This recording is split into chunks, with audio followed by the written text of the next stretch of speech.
बटा बेस लंब बटा आधार। लंब बटा आधार आपको निकालना है। जैसे क्वेश्चन लिखे, निम्नलिखित वेग समय ग्राफ का त्वरण बताएं। ग्राफ से रिलेटेड कोई क्वेश्चन दे सकता है, संभावना है, और कई बार दिया भी है। क्वेश्चन बैंक बनाओगे तो ये नहीं कि सब छूता है, आपको जिस लेयर का देगा दिमाग उससे थोड़ा लेयर पर चलेगा, तुमसे आराम से बने। आपको दूरी निकालने देता है, हम त्वरण से ही चल रहे हैं, अगला में दूरी भी सिखा लेंगे। कमजोर स्टूडेंट बिल्कुल हमारे साथ समझे, जिनसे नहीं बन रहा घबराओ नहीं, मन में ग्राफ वाला डर खाली भगा लो कि ग्राफ से मुझे डर नहीं लगता, और खुद से अपने से सोच लीजिए इसी का एक्सेलरेशन निकालना। तो सबसे पहले बंद फिगर की कल्पना करें और बंद करके इसको एक ट्रायंगल बना ले। जब ट्रायंगल बना लेंगे तो जहां से चला है वहां थीटा लिख दीजिए और खुद से अपने सोच लीजिए tan थीटा यही एक्सेलरेशन होता है और इसका फार्मूला है लंब बटे आधार, परपेंडिकुलर बटा बेस। बोलो पूरा लंब है, खड़ा लंब है, कितना दूर तक लंब है 20, तो ये 20 बटा बेस आधार कितना है 8, 4 गुना 2 8, 4 गुना 5 20, 5 बटा 2, तो एक्सेलरेशन बराबर 2.5 मीटर प्रति सेकेंड आंसर हो मिलेगा। सिर्फ आपको करना है खड़ा बटे बड़ा बराबर एक्सेलरेशन। नहीं टाइम समझते हो तो ठेठ में इतने समझ लो। जब कहेगा कि त्वरण निकालो तो मुस्कुराना कि त्वरण का मतलब खड़ा बटे बड़ा, और कुछ इसी को स्लोप कहते, ढाल कहते, आराम से निकाल लो। दूसरा फिगर लिखिए, वेग मीटर प्रति सेकेंड 0 2 4 6 8 या 9 तक ही रहने, 9 से 6 को लाइन कीजिए, ऊपर 12 भी लिख सकते। लिखा हुआ कोई मतलब नहीं है, बिंदु टच जहां कर रहा है हम लोग को उसी पॉइंट से मतलब, उसी पर चले। पहले सब लोग एकदम खूब आराम से साथ साथ फिगर बनाए, फिगर बनाने के बाद जो बातें समझा रहे हैं उसको ठीक से समझे, समझ की चीज सिखा रहे हैं। अगर एक्सेलरेशन चाहिए तो tan थीटा सोचिए, tan थीटा का फॉर्मूला है लंब बटा आधार। बोले इसमें लंब कौन है 9 और आधार कौन है 6, 9 बटा 6 3 बटा 2, इसका मतलब 1.5 मीटर पर सेकेंड स्क्वायर। लेकिन अभी आंसर मत कर, यदि नीचे की ओर है तो समझ लेना है कि इसका एक्सेलरेशन माइनस होगा। ये अपने से दिमाग लगा, चॉइस में कई बार प्लस भी देगा माइनस भी देगा, तो माइनस ज्यादा अच्छा आंसर, माइनस न दे केवल प्लस दे तो ये भी सही है, ऋणात्मक त्वरण ही, इसको मंदन कहते हैं। कभी कभी दे देगा ग्राफ में मंदन बताओ, तो ऋणात्मक त्वरण ही मंदन है। मंदन का वैल्यू कितना होगा 1.5 हो, तो आप समझते हैं नीचे की ओर रहेगा तो खड़ा बटे पड़ा करके माइनस लगा देंगे, ऊपर की ओर रहेगा प्लस में ही छोड़ देंगे। ये भी स्टेप क्लियर है सबका। तीसरा नंबर लिख लीजिए एंड कंटिन्यू करें।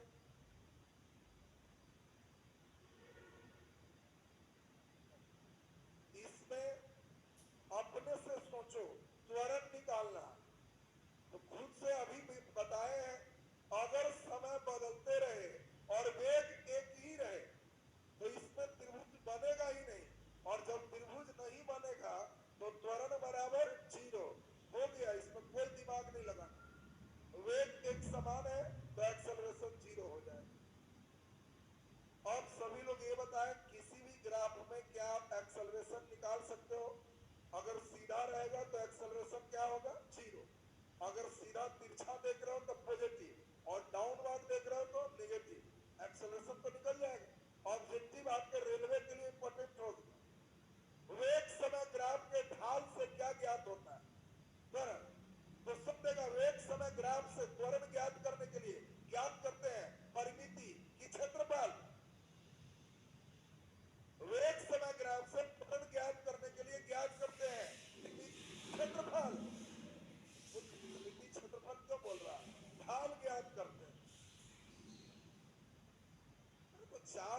रहता है तो दो ही पूछ रहा है परिमिति की क्षेत्रफल। कई लड़का सेट बनाए हैं क्षेत्रफल वाला है ठीक मारे। एक्सेलरेशन में ध्यान रखना है, ढाल निकालते हैं, एरिया में मत जाना। तो अब पहले ये बताओ सीधा उल्टा, तुम लोग को मेन कई बार ये सब नहीं देखे, इशारों इशारों में ही बोल देंगे कि एक समय ग्राफ से तुरंत ज्ञात करते हैं क्षेत्रफल द्वारा, ढाल द्वारा, परिमिति द्वारा। आंसर क्या होगा? ढाल द्वारा। चलिए नीचे सेकेंड नंबर ग्राफ हेडिंग देखिए, दूरी समय ग्राफ, डिस्टेंस टाइम ग्राफ। सरल रेखा होगा तो जितना डिस्टेंस होगा उतना ही डिस्प्लेसमेंट होगा, तो इसको डिस्प्लेसमेंट टाइम ग्राफ भी कर सकते हैं। और जरा ध्यान से सुने, पहला नंबर। अब में आपका देखा जाएगा कितना सोचने की क्षमता आपके अंदर है। जल्दी बताइए, हम एक पहला ग्राफ बना रहे हैं, ये दूरी है, डिस्टेंस और अपॉन टाइम। इस समय दूरी को एस से लिखते हैं और समय को टी से लिखते हैं। बताएं, आपको ग्राफ हमने ऐसा बना दिया और आपसे हम पूछ रहे हैं त्वरण का मान इस ग्राफ में है पॉजिटिव, नेगेटिव कि जीरो? जल्दी बोलिए, त्वरण का मान कैसा है? पॉजिटिव है, इसीलिए पूछे थे। सही आंसर है जीरो। बड़ा जोर का झटका भी थे। वेग समय ग्राफ और वेग बढ़ रहा था, तो सही है। ये दूरी समय ग्राफ है। और बताओ तुम्हें जिसको कम समझ में आता है, 10 मान लो, ये भी 10, ये 20 तो मान लो ये भी 20, ये 30 तो मान लो ये भी 30। वेग बराबर फॉर्मूला दूरी घटे समय, 10/10 तो 1। यहाँ पर वेग 1 है। वेग बराबर दूरी बटे समय 20/20, यहाँ पर भी वेग 1 है। वेग बराबर दूरी बटे समय 30/30, यहाँ भी वेग 1 है। वेग एक समान है तो त्वरण जीरो हो। देखो कितना खतरा। लड़के केवल दिमाग में बैठा लेता है कि उड़ गया और प्लस मार देना। तुम अब ध्यान देना कि किसमें उड़ा, वेग समय ग्राफ में उड़ा कि दूरी समय ग्राफ में उड़ा। अगर दूरी समय ग्राफ में जाएगा तो क्या करना है कि त्वरण का मान शून्य होगा और वेग एक समान होगा। वेग कैसा होगा? एक समान होगा। अगर इसी प्रकार से आपको दूसरा नंबर फिगर दे दिया जाए और सेकंड फिगर मान लें आपको दे रहा है दूरी और समय और ऐसा दे रहा है, इस ग्राफ को पाराबोलिक हिंदी में परवलयाकार कहते हैं और यही पॉजिटिव त्वरण का ग्राफ होता है। इसलिए आपसे पूछेगा कि दूरी समय ग्राफ का, दूरी समय ग्राफ होता है सरल रेखा में कि वक्र रेखा में, अगर त्वरण एक समान पॉजिटिव हो तो सही आंसर है परवलयाकार, पाराबोलिक हो। त्वरण नेगेटिव होगा तो इसी ग्राफ को ऐसे बनाना है। तीन बातें ध्यान रखना है, त्वरण जीरो तो सरल रेखा, त्वरण पॉजिटिव तो पाराबोलिक और त्वरण नेगेटिव तो ऐसे होगा। अब इसमें जो सबसे मेन बात है जो रेलवे के लिए सबसे समझिए इंपॉर्टेंट और मेरे गति से इसमें क्या है, समय का मात्रा सेकंड। तुम्हारे पास तुम जल्दी से बताओ, हम मान लो किसी तरह का फिगर बनाते हैं। बताओ भाई फिगर बनाए, तो फिगर बनाने के बाद अब आप सोच के इसको बताइए, इसमें अगर टाइम थीटा निकालोगे तो लंब क्या है? दूरी, और अंतर क्या है? समय। दूरी बटे समय का वेग, और इसीलिए दिमाग में सेट कर लेना, दूरी समय ग्राफ का ढाल निकालेंगे तो वेग निकलेगा, वेग समय ग्राफ का ढाल निकालेंगे तो त्वरण निकलेगा। दोनों ढाल का पहले क्लियर कर दो। तो दूरी समय ग्राफ के ढाल से ज्ञात करते हैं तो आप समझ लेना कि ढाल मतलब बड़ा बटे बड़ा, दूरी बटे समय तो हो जाए। अगर इसको वेग समय ग्राफ कहेंगे तो बड़ा बटे बड़ा, वेग बटे समय तो वेग परिवर्तन की दर को त्वरण। तो जल्दी दिमाग में बैठा लो, कोई कंफ्यूजन नहीं। वेग समय ग्राफ के ढाल से तो त्वरण, दूरी समय ग्राफ के ढाल से वेग ज्ञात। ढाल क्लियर हो गया सबका? अब जल्दी बताओ, तुमको दिया हुआ है ये दूरी है और समय, और मान लो ग्राफ ऐसे दे दिया और यहाँ 3 6 9 12, इस साइड में है 2 4 6 8 और आपको कहे इसका वेग बताओ। कुछ नहीं करना, फिर वही है, बड़ा बटे बड़ा, वेग हो जाए। बोले बड़ा कितना है? 8, बड़ा कितना है? 12, 4 गुना 8 4 12, 2 बटे 3 मीटर प्रति सेकंड, ये वेग आंसर हो। क्या वेग निकालने में आ गया सबको? अब एक स्टेप में चलेंगे जो एरिया से, एरिया बनाने आ जाता है तो ग्राफ अच्छे सीखना। तो पहले इसको नोट कर लिया जाए, लिखिए समान, वेरी गुड, एक समान। और त्वरण कैसा होगा? जीरो। वेग एक समान, त्वरण जीरो। कहने का मेरा एक ही अर्थ है, कमजोर बच्चे घर पे या परीक्षा में जब ग्राफ देगा तो इसको और इसको दोनों को देखना, किसके बीच में ग्राफ। अगर यहाँ वेग लिखेगा तो समझना वेग बढ़ रहा है, तो पॉजिटिव त्वरण। अगर यहाँ दूरी लिखेगा तो समझना कि बराबर दूरी चल रहा है, शून्य त्वरण। दूसरा नंबर ग्राफ लिखिए, परवलयाकार कर।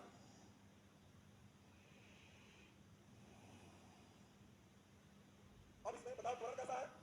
पॉजिटिव त्वरण। एक समान पॉजिटिव त्वरण रहेगा, समान एस्पेक्ट देते जाओगे तो ग्राफ पैराबोलिक हो जाएगा। चलिए तीसरा नंबर ग्राफ और बना लीजिए। बोलिए यह ग्राफ पॉजिटिव होगा कि नेगेटिव होगा? एक्सेलरेशन नेगेटिव होगा। तो चलें अब हम लोग एक ग्राफ और इसमें चौथा बना लीजिए, क्रॉस स्टेप बिल्कुल क्लियर। और कल महत्वपूर्ण दो बातें चलेंगे, उसमें थोड़ा अभी हिसाब चलेंगे, 10 मिनट 15 मिनट हिसाब अगर ग्राफ परीक्षा में पूछ दिया तो बनेगा ही बनेगा, इसमें दिक्कत नहीं जाएगी। जब एक बार मानेंगे तो सबको जिसको थोड़ा बहुत दिक्कत है चला जाए। चलिए जल्दी से एक ग्राफ और बना दीजिए एस और टी का ऐसे एक समान है कि बढ़ रहा है कि घट रहा है, जल्दी बोलिए। एक समान है तो वस्तु चल ही नहीं रहा है, विरामावस्था में। एक तो कई बार लगता है कौन विरामावस्था का ग्राफ, एक बार समझाएंगे तो हंसी आएगी। सोच लो ये घर, ये आपका एक जगह, ये बाजार, 2 बजे बजी पढ़ रहे थे, 3 बजे क्लास में थे, 3:30 क्लास में थे, 4 बजे क्लास में थे, अब एक बराबर रुके हुए। ये दूरी है, कहां दूरी में चेंज हो रहा है? दूरी में जब कोई परिवर्तन नहीं होगा तो वस्तु विरामावस्था में होगा। ऐसा पूछा है कौन ग्राफ विरामावस्था को बताता है, और दिमाग में फिट कर लो ये दूरी रहेगा तब, अगर इसको वेग करेंगे तब एक समान वेग से चल रहा है, दूरी करेंगे तब चल ही नहीं रहा है, एक समान विरामावस्था। बोलो कंसेप्ट क्लियर हो गया सबका? नीचे डैश करके लिख दीजिए, डैश करके इसमें विरामावस्था लिखना था, नीचे डैश करके लिख दीजिए। दूरी समय ग्राफ ढाल स्लोप, दूरी समय ग्राफ के ढाल स्लोप, बोलो स्लोप का मतलब क्या निकालोगे? tan थीटा, tan थीटा के द्वारा बोले क्या करते हैं? वेग ज्ञात करते हैं। डबल स्टार लगा देना, बहुत महत्वपूर्ण लाइन, इसी पर रेलवे कई बार मूव किया।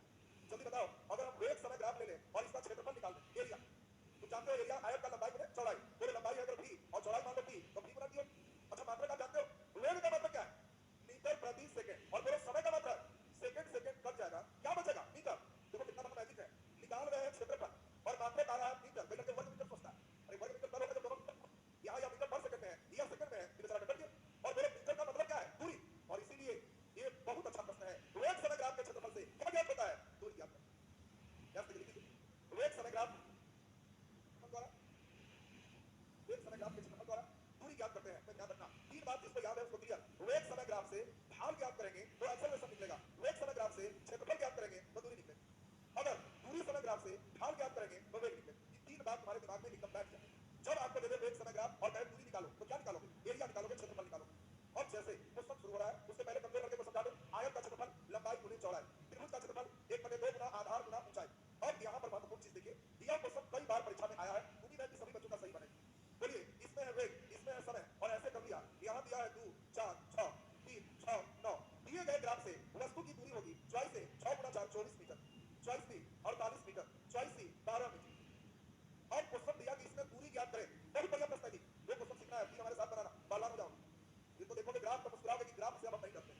जल्दी बताओ आपको कह रहा है इसमें तय की गई दूरी होगी, तो पहले सभी लोग ध्यान करो, वेग समय ग्राफ के क्षेत्रफल से दूरी ज्ञात होता है, तो बना हुआ फिगर वर्ग है, आयत है कि त्रिभुज, तो त्रिभुज का क्षेत्रफल 1/2 गुणे आधार गुना ऊंचाई, बोलो आधार कितना है? 4, और बोलो ऊंचाई कितना है? 6, बोलो 2 गुना 4 6 गुना 12, आंसर 12 मीटर। आंसर लड़के देखो हमारे फास्ट सुपर फास्ट वाले उनको बोलो देता है 6, अच्छा 6 कई लोग को जान के 24 में 27 भी देता है, वो स्पेशल डिजाइन से लाता है, लाइन उनसे उसको नहीं मतलब लिखा हुआ कितना?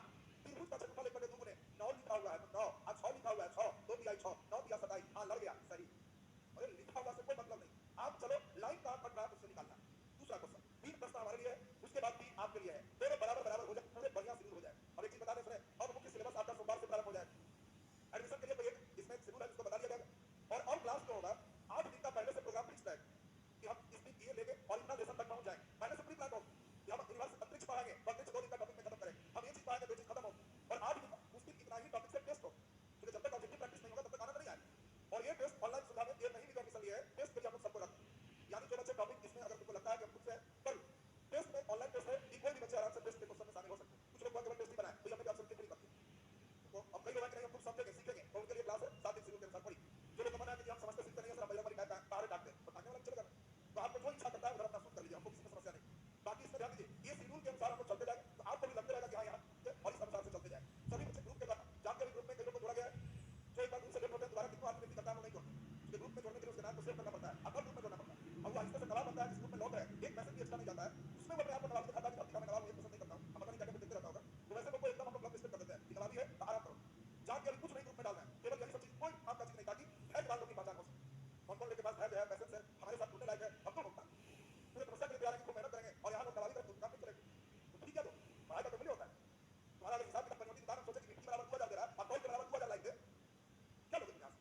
तो बनोटी दुकान थोड़े जहाँ मिट्टी बराबर 2000 बराबर 2000 50 रुपए ढाल सिखा देंगे, उड़ा दिए खाली चीज निकलवा, तो ऐसे टीचर को कहीं ना कहीं दुकानदारी होगी। तुम कहीं बराबर निर्धारित होता है कि चलिए हम लोग कितना उसमें आपको दे पाए, ये सबसे इंपॉर्टेंट, और उसमें फिर करके ग्रुप में उनको सिर्फ मिल जाएगा कि पता नहीं क्लास है आपका, जो ग्रुप में है उनको ऑब्जेक्टिव को सवाल यहाँ इसको देखिए, जो लेवल 2 के लायक पसंद करते हैं कि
याद करें,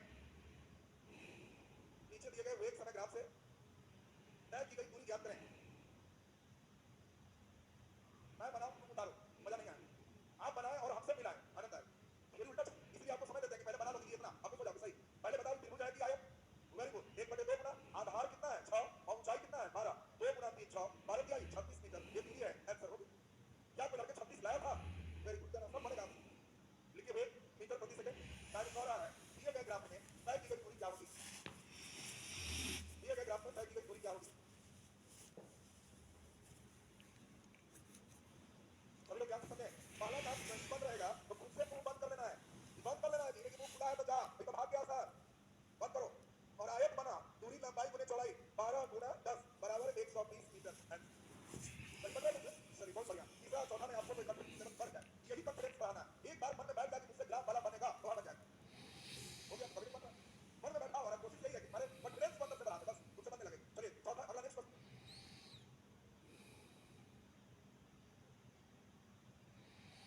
एक और देखो थोड़ा ऊपर का रहेगा, सभी लोग गंभीरता पूर्वक समझें। सुन लो, सबसे पहला काम है इसके मुंह को यहाँ से बंद किए और सोचे कि यहाँ से बंद किए, कंपनी देखे कि गड़बड़ लग रहा है तो इसको यहीं से बंद कर। बंद करना ही खेल है, कहाँ से कर रहे हो? और खूब बड़ा बन गया, एक त्रिभुज बन गया, कहोगे भैया मामला क्लियर हो। अब बोलो बड़ा वाला का जब चलोगे, लंबाई गुने चौड़ाई कितना होगा? 10 गुना 8 कितना हो गया जी? 80। इसका बोलो ये कितना है? ये कितना है? 4। और यह कितना है? 15 ऊपर और 10 नीचे। तरीका बता दे, जो लड़के कमजोर है ऊपर में से नीचे घटाओ, यही वाला रहेगा। ज्यादा दिमाग मत लगाओ, इतना और इतना सब छोड़ दो, ऊपर में से नीचे घटाओ, यही वाला रहेगा। तो बोलो 15 में से 10 गया तो 5, मेरे ऊपर ऐसे करने का ये कितना है? तो 8 में से 6 गया तो 2।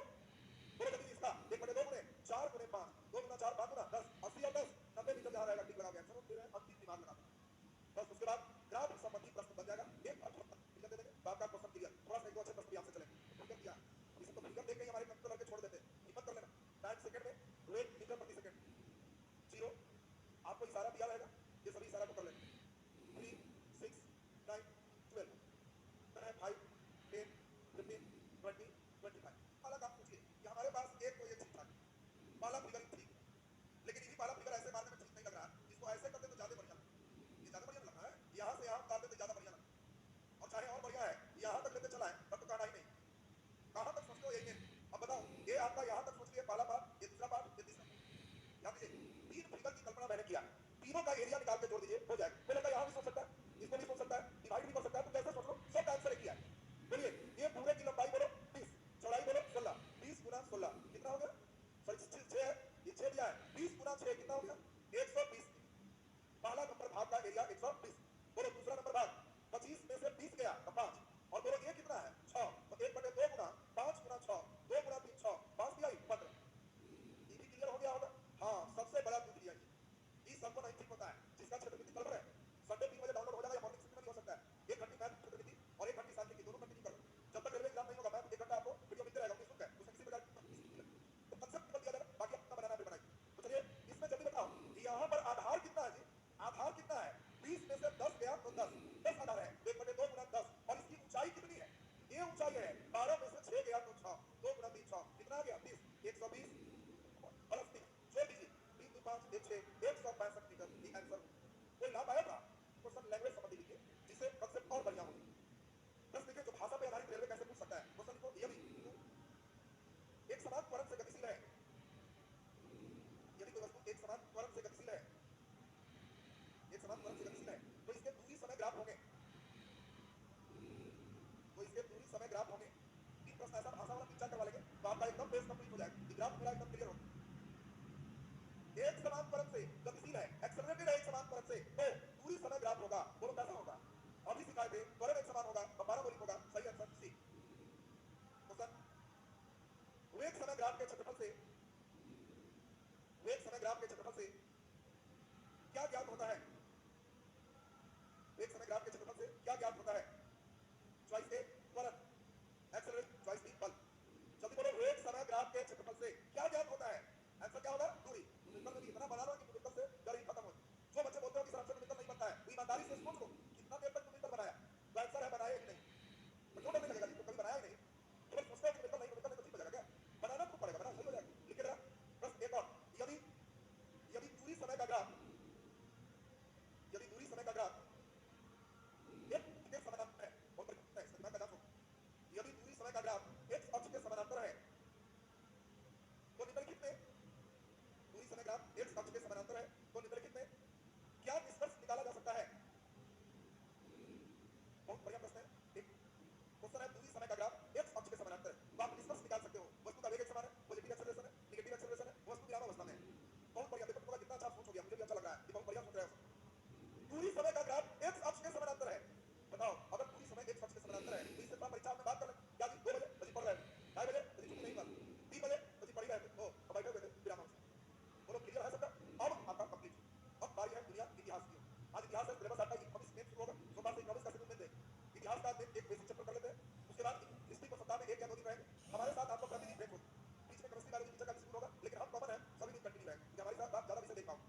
है सबको घर्षण बढ़िया से समझना है। कलम रख दीजिए और खूब ध्यान दें, क्लास आपको आज का खूब अच्छा समझ में आया।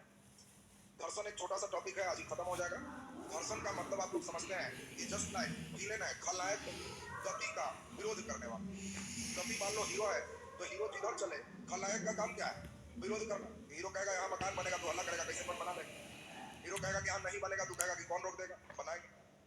बताओ अगर इस वस्तु को आगे गति ला रहे हैं तो घर्षण इसका विरोध करेगा और पीछे से लग जाएगा, पीछे की ओर लगा रहेगा। बताओ अगर इधर से चलाएंगे तो फिर इधर से लग जाएगा। घर्षण का काम ही है गति के दिशा में रहना कि गति के विपरीत दिशा में रहना। यानी हम लोग एक इंपॉर्टेंट बात समझ गए, घर्षण की दिशा हमेशा गति के विपरीत दिशा में होता है।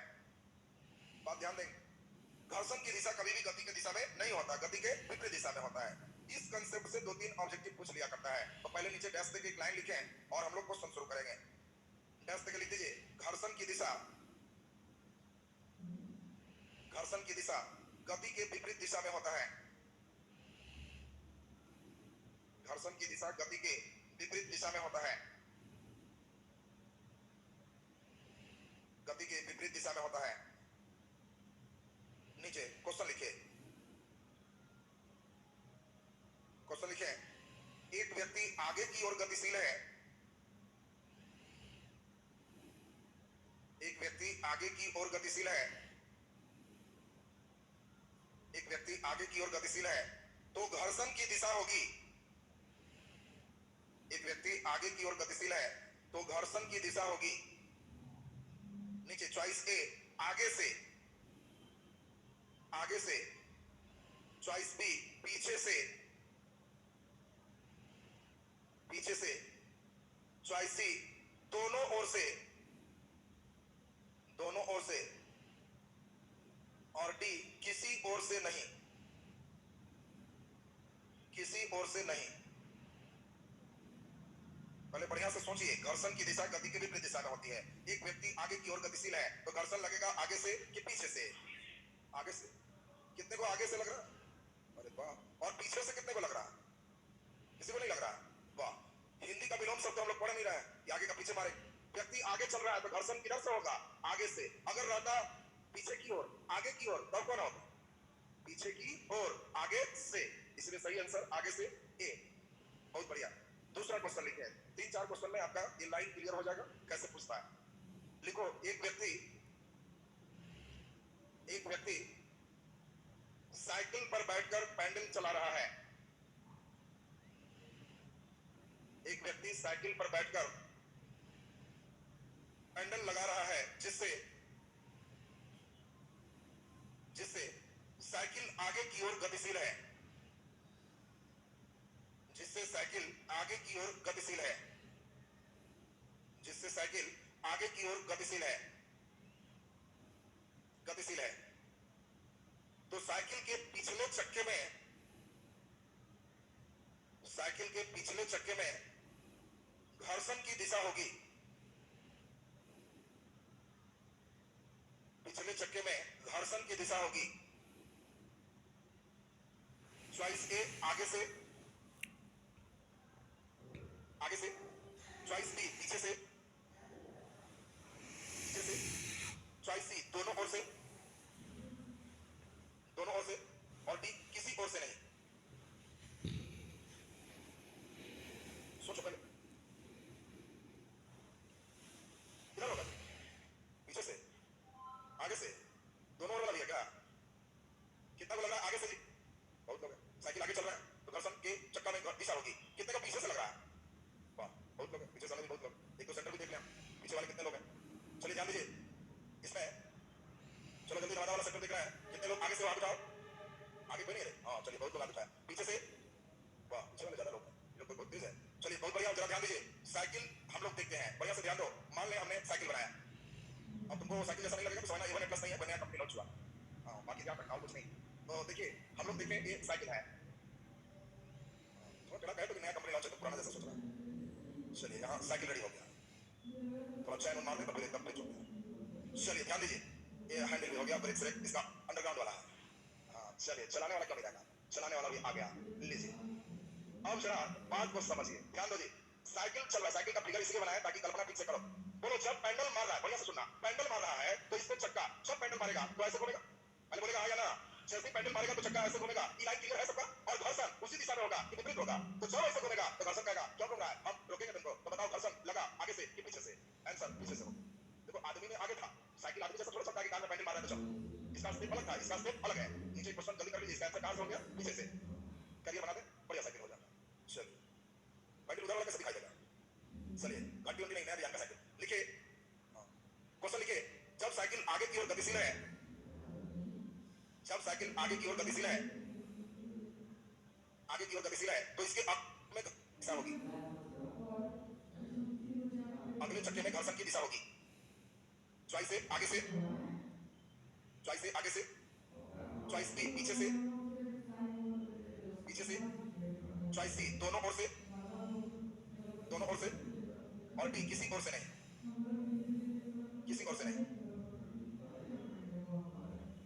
जल्दी आंसर बोल दीजिए, क्या होगा, आगे से, अगला चक्का में घर्षण होगा आगे से कि पीछे से, जल्दी बोलिए, तो अच्छा ही बताओ अगला चक्का में चैन है क्या, जल्दी बोलिए, चल की पैडल मारेगा तो ये तो ऐसे घूम रहा है, क्या इसमें कोई चैन है, नहीं, तो ये चाहेगा घस डालना, ये नहीं चाहेगा घूमना, तुम कई बार साइकिल में देखना अगर बीच में चिकनी मिट्टी मिल गई तो अगला चक्का ससर सकता है, क्योंकि अगला चक्का में चैन नहीं है, वो घूमना नहीं चाहता, वो ससरना चाहता है, और घर्षण बस करता है कि ससरने तो देंगे नहीं, तो बेचारा घूमने लगता है, यानी आंसर हो गया किधर से, आगे से, कुछ नहीं है जी, अब एक लाइन सुनो, परीक्षा हॉल में इतना सोचना भी नहीं, अब एक लाइन सुन लो, साइकिल देगा अगला चक्का आगे से, पिछला चक्का पीछे से, ये में क्या करना है, ये तो ऐसे ही सबको याद हो गया, अगला चक्का आगे से, पिछला चक्का पीछे से, वही लटका दे, शुरू हो जाए, बोलो क्लियर है सबका, अब देखो प्लेन में पूछ रहा है, और प्लेन में पूछ रहा है, पहले काम तो बता दो तो ट्रेन समझ जाए, कोई गाड़ी में सोचना जिसको चैन है उसका पीछे हो, अगर गाड़ी में चैन नहीं है तो घुमाने के लिए मोटा चैन को एक्सेल कहते हैं, ट्रक वगैरह में दिखा होगा नीचे से गया और चक्का को घुमा रहा है, वो एक्सेल, मारुति वगैरह में एक्सेल आगे भी हो सकता है, अगला चक्का के कारण पिछला चल रहा है, तो जो चक्का में घूमने वाला उपकरण लगा है उसमें पीछे से हो, और जिसमें घूमने वाला इंस्ट्रूमेंट नहीं लगा है उसमें आगे से हो,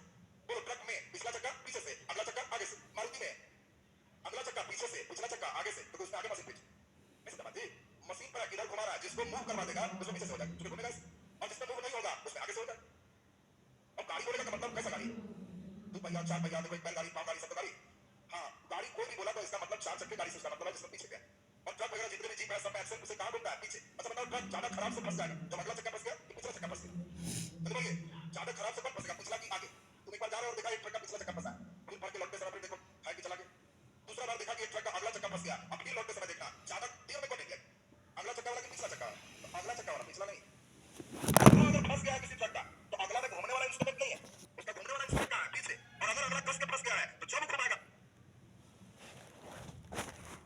फंस गया है, ये मत समझना पिछला से निकले, अगर बढ़िया से फंस गया तो जब देगा तो और फंसते चला जाएगा, जो ट्रैक्टर में तुम देखता हो, अगर हल्का उसका धम लिया बढ़िया से बीच वाला तुरंत अंडरग्राउंड हो जाता है, और तब उसको निकलना बड़ा मुश्किल है, पिछला वाला फंसा हुआ है तो कोई बात नहीं है, उसका अगला क्लियर है, जब तुम देखा कुछ बनाया एकदम अंदर निकल जाए, लेकिन अगला फंस गया तो बढ़ेगा ही नहीं, कैसे बढ़ेगा, पकड़ा हुआ है, जब देखा स्टेट करना शुरू हो जाए, इसलिए बड़े बड़े ट्रक में अगला चक्का उसका न फंसे, चालक इसका ध्यान देता है, पिछला फंस भी जाएगा तो जैक लगाएगा, कुछ उल्टा देगा, फिर निकल जाए, अगला में थोड़ा समस्या पड़ती है, अब जरा ध्यान दीजिए, तो गाड़ी में घर्षण की दिशा आप लोग समझ गए, अब कैसे गति के विपरीत पूछना है, एक लाइन से क्लियर हो गए, हम लोग अब सबसे महत्वपूर्ण बात चले जहां घर्षण से क्वेश्चन आते हैं, घर्षण के कुछ नियम है, और नियम से ही आपको प्रश्न पूछा जाएगा, अब जो लड़के नियम पर ध्यान देंगे उन लोग से क्वेश्चन बनना शुरू होगा, पहला एक सबसे इंपॉर्टेंट नियम है लिमिटिंग फ्रिक्शन, जिसको हिंदी में चरम घर्षण या ध्यान दीजिए लिमिटिंग फ्रिक्शन इंग्लिश में कहते हैं, घर्षण गुणांक को म्यू से लिखते हैं, इसको हम लोग क्या पढ़ेंगे म्यू, और इसको म्यू एल कहते हैं, कभी भी म्यू एल लिखेंगे तो आप समझोगे लिमिटिंग फ्रिक्शन है, एल पर क्या है लिमिटिंग, सिर्फ घर्षण या चरम घर्षण दोनों एक ही नाम, इसका मान हमेशा ज्यादा होता है गतिक घर्षण से, घर्षण का मतलब जब वस्तु गति में है काइनेटिक है इसको म्यू कहते हैं, और गतिक घर्षण का मान हमेशा ज्यादा होता है लोटनिक घर्षण से जिसको रोलिंग फ्रिक्शन म्यू, तीन बात यहाँ पे आ रहा है, तीनों को बढ़िया से समझिए, जिसका ध्यान पूरे आएगा वो लोग छोटे छोटे टर्म समझो, नहीं तो दे देगा निम्नलिखित में सही है, अब तीनों में इधर उधर दाएं बाएं मारेगा तो कई लड़के तो प्रश्न ही नहीं समझेगा कि पूछ क्या रहा है, तो कोडिंग है यहाँ एल पर लिमिटिंग चरम घर्षण, अच्छा चरम घर्षण कहते किसको नहीं समझते हैं आप लोग, नहीं, वस्तु चलने को तैयार है, चला नहीं है, लग रहा है कि अब चल देगा, तो उस समय जो घर्षण है उसको चरम घर्षण कहते हैं, यानी जब कोई वस्तु चलने को तैयार है तो उस समय के घर्षण को हम लोग क्या कहते हैं चरम घर्षण, और जब चल देगा तो गति घर्षण, लुढ़क रहा है तो लोटनिक घर्षण, बढ़िया से बताएं, कोई सिलेंडर गैस का है उसको खींचना आसान है कि लुढ़काना आसान है, लुढ़काना आसान है, आपसे पूछेगा सिलेंडर को खींचने की अपेक्षा लुढ़काना आसान है क्यों, हाँ, और सिलेंडर नहीं देगा जान के क्या देगा,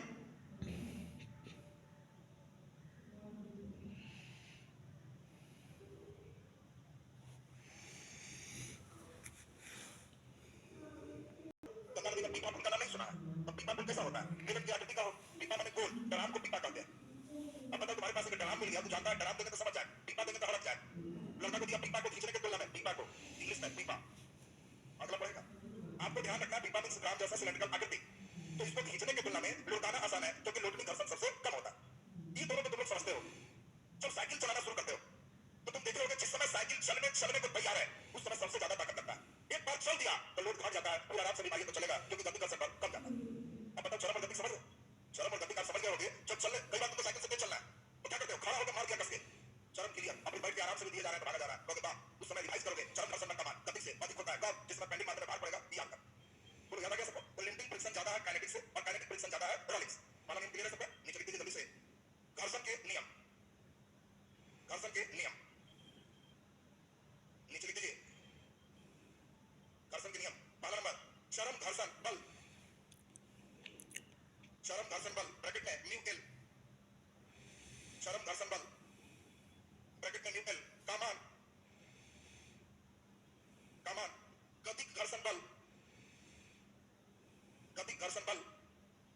अधिक होता है, म्यू आर से अधिक होता है।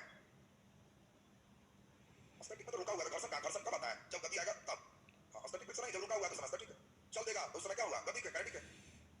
हाँ, लिमिटिंग स्टैटिक बराबर नहीं है। लिमिटिंग किसको कह रहा है? चलने को तैयार है, रुका हुआ है लेकिन चलने को तैयार है। साइकिल रुका हुआ है, कम है, चलने को तैयार है, ज्यादा तुमको खींचेंगे, कम बल ज्यादा लगाओ, बैठल है नहीं, जब खिंचाने को तैयार है एकदम, अब नहीं खिंचाएंगे, अब लगेगा और खिंचा के अंतिम ताकत है, खिंचा जाओ। नहीं समझ बाजी, तुम अभी जो ताकत लगा रहा हो तुमको खींचेंगे तो दोनों ताकत बराबर है नहीं। जिस समय चलने को तैयार होगा उस समय घर्षण अंतिम जोर लगाता है, अब नहीं, फिर गति का। तुम बैठा हुआ है स्टैटिक है ना, अब तुमको खींचेगा, उतने रहेगा कि बढ़ेगा? जब तक नहीं समझता है, रुका हुआ है स्टैटिक, स्टैटिक का ही पार्ट हो गया चलने को तैयार। लास्ट पॉइंट जो होगा समझा दो, चलने को तैयार जब बोल रहा है तो लास्ट पॉइंट होगा, तुमको दो बार खींचे तो खिंचाया नहीं, तो दो बार खींचे इसीलिए ना। चलने स्टैटिक माने रुके हुए ही, लेकिन रुकने में ही जिस समय लगा कि अब रुक नहीं पाएगा, जस्ट टेंस टू मोशन, उस समय जो फ्रिक्शन है उसका नाम क्या हो गया? लिम्बिक। हाँ उस सब, हाँ लास्ट पहलू आप स्टैटिक नहीं करें, स्टैटिक तो रुकने वाला हो, तुम्हारा भी बैठल है तो जो ताकत हुआ ये लास्ट पहलू है नहीं, तो लास्ट पहलू किसको कहेगा? जिस समय चलने को तैयार है तो वो स्टैटिक ने नाम ही बदल गया, उसका नाम लिम्बिक बोला, स्टैटिक नहीं बोला। स्टैटिक नहीं, वो नाम क्या हो गया? लिम्बिक। ध्यान दीजिए आप, तुम बस्ता टांग लिया तो आदमी नहीं विद्यार्थी हो गया, आदमी है विद्यार्थी हो गया। अब आदमी बोलेगा तो उससे ज्यादा बढ़िया विद्यार्थी बोलना है, अब तुम कहेगा आदमी नहीं है विद्यार्थी सुधो, मतलब वही चीज। दूसरा नंबर जरा ध्यान दें, सबसे महत्वपूर्ण चीज यहाँ पे सुनेंगे, दूसरा पर ही मेन न्यूमेरिकल वगैरह चलते हैं, दूसरा पर सब लोग गौर करें। घर्षण बल का मान नॉर्मल फोर्स के परपेंडिकुलर होता है, ये सबसे इंपॉर्टेंट नियम, और इसी पर सारा सिस्टम घर्षण का चलता है। दूसरा फिर से सुनेंगे, घर्षण बल को F लिखे और यह अभिलंब बल को R लिखे, इसके समानुपाती होता है, और जब समानुपाती हटाते हैं तो एक कांस्टेंट म्यू लगता है जिसको घर्षण गुणांक कहते हैं, और F बराबर म्यू R होता है, जहां R क्या है? नॉर्मल फोर्स, इसको हम लोग क्या कहते हैं? अभिलंब। और बोलो F क्या है? ये फोर्स बल है, और म्यू क्या है? ये कोएफिशिएंट ऑफ फ्रिक्शन, घर्षण गुणांक। नियम को बढ़िया से समझिए क्योंकि दूसरा पर ही मेन सिस्टम चलेगा। दूसरा नियम थोड़ा सा प्रैक्टिकल व्यू समझाएं। आपके अलमीरा में कई किताब है, बोलो इस किताब को निकालने में ज्यादा भार पड़ेगा, ऊपर वाला कि नीचे वाला? बस तो नियम ही समझ गए, जैसे जैसे लोड बढ़ाएंगे घर्षण बल बढ़ेगा। अगर हम 5 किताब कम कर दें उतना ही लोड पड़ेगा कि कम? इसका मतलब है अभिलंब बल ऊपर से नीचे लगने वाले बल को कहते हैं। बोलो जब हम R बोलेंगे तो आप समझ लोगे, ऊपर से नीचे लगने वाले बल को अभिलंब बल कहते हैं, और घर्षण बल का मान अभिलंब बल के समानुपाती। बताओ मकान में किस ईंट को निकालने में ज्यादा भार पड़ेगा, ऊपर वाला कि नीचे वाला? नीचे वाला। तुम्हारे घर में ईंट गिरा है, ट्रैक्टर से उतार दिया गया है, किस ईंट को उठाना आसान है, ऊपर कि नीचे? ऊपर। क्यों? अभिलंब बल, इसी को कहते हैं। बोलो नॉर्मल फोर्स क्लियर है सबका? दोनों का प्रैक्टिकल उदाहरण भी तुम लोग हमेशा करते हो, ध्यान दो। तुम्हारा कोई साथी साइकिल के पीछे बैठ जाए और एक आगे भी बैठ जाए, और तुम्ही को चलाना है, तो बताओ आगे बैठ गया, पीछे बैठ गया, तुम भी बैठ गया, तो अभिलंब बल कस के बैठ गया, और तब चरम अपना चरम पे आएगा कि अभिलंब बल बढ़ गया तो हम और बढ़ेंगे, नहीं देंगे। तो उस समय तुम घर्षण के नया फार्मूला निकालते हो, पीछे वाले को कहते हो ये उधर जा, आधा खेल थोड़ा चलने लगेगा, पलट जाना। ऐसा किया है तो ये दोनों नियम का एप्लीकेशन है, तुम लोग जो कर रहे हो दोनों नियम का एप्लीकेशन है। उसको कहा उतर जाओ, तो क्यों उतरवाया? अभिलंब बल कम जाए, घर्षण कम, फिर कहा धक्का दे दो, क्यों? चरम घर्षण ज्यादा है, जोर लगाओ, गतिक में आ जाए, और गतिक में जब आ गए तो घर्षण कम गया, अब लटक जाओ खींचने। बोलिए दोनों नियम एक बार में समझ में आ गया सबको? तो दूसरा नियम सबका क्लियर होगा, घर्षण बल का मान अभिलंब बल के समानुपाती। फार्मूला पूछेगा आपको, F बराबर म्यू R। F क्या है? घर्षण बल, ये बल माने घर्षण बल, और बोलो म्यू क्या है? घर्षण गुणांक। R क्या है? अभिलंब का मतलब क्या है? ऊपर से नीचे लगने वाला बल। क्लियर हो गया सबका? लिख दीजिए दूसरा नंबर, घर्षण बल का मान, घर्षण बल का मान अभिलंब बल के समानुपाती होता है। घर्षण बल का मान अभिलंब बल के समानुपाती होता है। घर्षण बल का मान अभिलंब बल के समानुपाती होता है। नीचे लिख दीजिए F समानुपाती R, F समानुपाती R, नीचे F बराबर म्यू R, F बराबर म्यू R। सबका नाम भी लिख दीजिए। F का मतलब घर्षण बल, म्यू का मतलब घर्षण गुणांक, और R का मतलब अभिलंब। बोलो म्यू का फार्मूला क्या होगा, जल्दी बोलो। हाँ वेरी गुड, म्यू का फार्मूला क्या होगा? F बटे R, यही ज्यादा पूछता है। घर्षण गुणांक निम्नलिखित क्या होगा, याद रखना F बटे R को घर्षण गुणांक का। क्लियर है सबका ना? आपको ध्यान रखना है यहाँ से, म्यू बराबर जब हम पूछे तो बोलो म्यू बराबर क्या होगा? F बटे R, ये 2 बार पूछ चुका है। घर्षण गुणांक का सूत्र होता है तो F बटे R। F क्या है? घर्षण बल। R क्या है? Normal force. नॉर्मल फोर्स का मतलब क्या है? ऊपर से नीचे लगने वाला बल। क्लियर सबका? तीसरा आसान है, उस नियम से बहुत आपका काम नहीं है, अभी हम इसकी कुछ वर्क लेंगे, स्टेज को हम समझाएं। अब थोड़ा सा जो आपको चाहिए 5 मिनट हमारे साथ ध्यान दे दीजिए, फिर उसके बाद क्वेश्चन राउंड चलेगा। सुनिए आप ध्यान से, घर्षण बल का मान स्पर्श सतह के क्षेत्रफल, बोलो बढ़ाएंगे, क्षेत्रफल बढ़ाएंगे तो घर्षण बल का मान घटेगा कि बढ़ेगा? जल्दी बोलिए। तो स्पर्श सतह के क्षेत्रफल पर निर्भर नहीं करता। कोई रोड बताओ, एक रोड पटना तक है, दूसरा रोड उसी तरह से दिल्ली तक बनाया गया है, किसमें ज्यादा घर्षण लगेगा, पहला में कि दूसरा में? जल्दी बोलो। अरे तो रोड कहां तक जाता है, इससे घर्षण को क्या लेना देना? तुम्हारे मोहल्ला का रोड दिल्ली तक नहीं लंदन तक बना दे तो ज्यादा भार पड़ेगा क्या? इस साइकिल में बहुत भार पड़ा, हाँ लंदन तक ही जाता है। बीच पर मटेरियल पर डिपेंड कर सकता है, इसके लंबाई और चौड़ाई पर कोई मतलब नहीं है, इसलिए क्षेत्रफल वाली बात भी ध्यान रखना, कोई मतलब नहीं था। अब देखिए इंपॉर्टेंट चीज एक दो जो आपके लिए ज्यादा जरूरी, घर्षण को कम करने के लिए हम लोग जिस पदार्थ का प्रयोग करते हैं उस मटेरियल को लुब्रिकेंट, स्नेहक कहते हैं। बात सुनेंगे आपको, कभी क्वेश्चन आएगा कौन स्नेहक का कार्य करेगा, तो स्नेहक का मतलब समझना लुब्रिकेंट, घर्षण बल के मान को कम करने वाला। बोलो कैरम खेलते हैं, आप क्या चाहते हो वहां घर्षण घटे कि बढ़े? जल्दी बोलिए। घटे, और इसके लिए क्या यूज करते हो? तो बताओ, एक बहुत इंपॉर्टेंट बात तुम्हें समझा दिए, पाउडर लिक्विड स्नेहक था कि सॉलिड स्नेहक था, यानी शुष्क स्नेहक, सूखा हुआ स्नेहक। तुम्हें दूसरा उदाहरण बताना है, तब समझेंगे, सीख रहे हो। पूछेगा शुष्क स्नेह का एक एग्जांपल निम्नलिखित में कौन? वेरी गुड, सबसे बढ़िया शुष्क स्नेह ग्रेफाइट है। बात सुनेंगे, सबसे बढ़िया शुष्क स्नेह ग्रेफाइट है।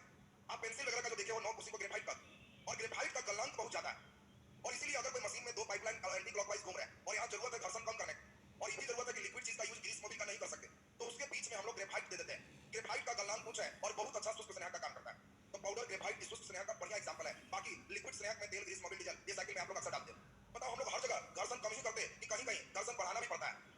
जल्दी बोलिए, कहीं कहीं बढ़ाना भी पड़ता है। कहां बढ़ाते हो? कहां बढ़ाते हो? तो चप्पल में बढ़ाते हो। जब चप्पल पुराना होके घिस जाता है और एक आध बार घर में ससरते हो टाइल्स पर, तो कहते हो बहुत खतरनाक है, फेंक देते हो, नया खरीदना पड़े, ताकि गोटी साफ साफ रहे। घर्षण कम के लिए कि ज्यादा के लिए? ज्यादा के लिए। यानी बताओ चप्पल अगर नया है तो उसके लाइनिंग में चलने में मदद करता है कि कम मदद करता है? मदद करता है। वो सब घिस के प्लेन हो जाता है, हड्डी भी प्लेन हो जाएगा। अब अभी एक क्वेश्चन आएगा जिसमें हम चेक करेंगे आपका ब्रेन कितना अच्छा काम करता है। दूसरी बात सुन लीजिए, पहले ट्रैक्टर में नया चक्का लगाना, गोटी मोटा मोटा होना घर्षण घटाता है कि बढ़ाता है? बढ़ाता है। तो रोड पर उसकी पकड़ अधिक होती है। जिस गाड़ी का चक्का का सब गोटी घिस जाए, मारा ब्रेक यहाँ तो 2-4 फीट ससर के रुकता है। अगर गोटी नया है तो ठीक वहीं रुकेगा, घर्षण पर अच्छा जाओ। गेहूं पिसाने जाओगे चक्की में जो पीता है, वहां घर्षण घटाना ठीक है कि बढ़ाना ठीक? जल्दी बोलिए, बढ़ाना। अरे तुम घर में से एक मुट्ठी पाउडर ले जाओगे और जब गेहूं पिस रहा है देखोगे रुका हुआ है, पिता पर 2-4 बार मार दोगे तो क्या होगा? घर्षण कम गया, तो जैसे ही लोहा पर जाएगा पिता बार बार निकल जाएगा, वो बेचारा परेशान हो जाएगा, कैरम बोर्ड की गोटी जैसा उछलेगा। इसीलिए इस बीच में घर्षण कम करना है कि बढ़ा देना? बढ़ा देना। देखिए कहीं घटाते भी हैं, कहीं बढ़ाते हैं। घर्षण से लाभ है कि हानि? जल्दी बोलिए, दोनों है, लेकिन घर्षण की हानि को आवश्यक हानि कहते हैं। पूछा जाएगा किससे होने वाले हानि को आवश्यक हानि कहते हैं, तो घर्षण। अरे घर्षण के कारण चप्पल घिसता है, तो घर्षण कहेगा कि अच्छा मेरे कारण घिसता है, लो हटा देते हैं, तो चल ही नहीं पाओ, तो कहोगे ना आवश्यक हानि है, घिसने दो, लेकिन तुम रहो। आवश्यक हानि किसको कहे समझ में आ रहा है ना? अब एक क्वेश्चन से चेक होगा, सोचते कितना हो, पहले जल्दी से इस बात को लिखते हैं, नीचे डैश पे लिख दीजिए। घर्षण को कम करने के लिए, घर्षण को कम करने के लिए स्नेह का प्रयोग करते हैं। घर्षण को कम करने के लिए स्नेह का प्रयोग करते हैं। स्नेह का प्रयोग करते हैं। नीचे डैश पे लिख दीजिए शुष्क स्नेह के उदाहरण। शुष्क स्नेह के उदाहरण, शुष्क स्नेह के उदाहरण पाउडर, ग्रेफाइट इत्यादि है। पाउडर, ग्रेफाइट इत्यादि है। चलिए एक क्वेश्चन देखते हैं, आप कितना अच्छा सोच पाते हो। अच्छा बताओ, घर्षण नहीं रहेगा तो खड़ा रहोगे कि बैठ जाओगे? क्या होगा? यहाँ घर्षण खत्म हो जाएगा तो खड़ा रहोगे कि बैठ जाओगे? हाँ, तो बैठ भी नहीं सकते हो, सीधे गिर जाओगे। जो कभी कभी चापाकल के पास, नल के पास काई लगे हुए सरफेस में कल्पना कर सकते हो, पूरा बढ़िया से काई लगा हुआ है तो घर्षण विहीन है। कब है घर्षण? हम एकदम विहीन कर दें और उस काई वाला सरफेस पर कोई कहे इधर चल के देखो, 2 टेक मारोगे तो 5-6 टेक ससरोगे। ये तो देखा है ना? तो अभी चेक होगा कैसे चल पाते हो। लिखिए, घर्षण विहीन सतह पर, घर्षण विहीन सतह पर कोई व्यक्ति आगे बढ़ सकता है। घर्षण विहीन सतह पर कोई व्यक्ति आगे बढ़ सकता है। घर्षण विहीन सतह पर कोई व्यक्ति आगे बढ़ सकता है। चॉइस ए हाथ के सहारे, हाथ के सहारे। चॉइस बी पैर के सहारे, पैर के सहारे। चॉइस सी लुढ़क कर, घोटनिया मार के। चॉइस सी लुढ़क कर। चॉइस डी, डी में लिख दीजिए आवाज की सहायता से, आवाज की सहायता से। आवाज देगा बचाओ बचाओ, कोई उठाएगा? पढ़ो बढ़िया से, पहले क्वेश्चन पढ़िए क्या कह रहा है, इस पर जरा ध्यान दीजिए। घर्षण विहीन सतह है, घर्षण विहीन है मतलब सतह पर घर्षण नहीं है, तो तुम खड़ा रहोगे कि बैठ जाओगे कि उलट जाओगे? उलट गए। अब आगे बढ़ना है, आगे बढ़ना है। एक उपाय है हाथ से, दूसरा उपाय है पैर से, तीसरा उपाय है लुढ़क के, चौथा उपाय है बचाओ बचाओ हल्ला करके। क्या लगता है? अच्छा देख लें कितने लोग को लग रहा है हाथ से, वो हाथ उठाओ। हाथ की सहायता से चले, अच्छी बात है। अगर काई बहुत लगा हुआ है तो उसमें हाथ से ऐसे करना तो सब ससर के उधर चल जाएगा, आगे नहीं बढ़ो। अरे घर्षण है तब तो आगे बढ़ते हो, घर्षण ही नहीं रहेगा तो तुम जब हाथ ऐसे करोगे तो ऐसे रह जाएगा।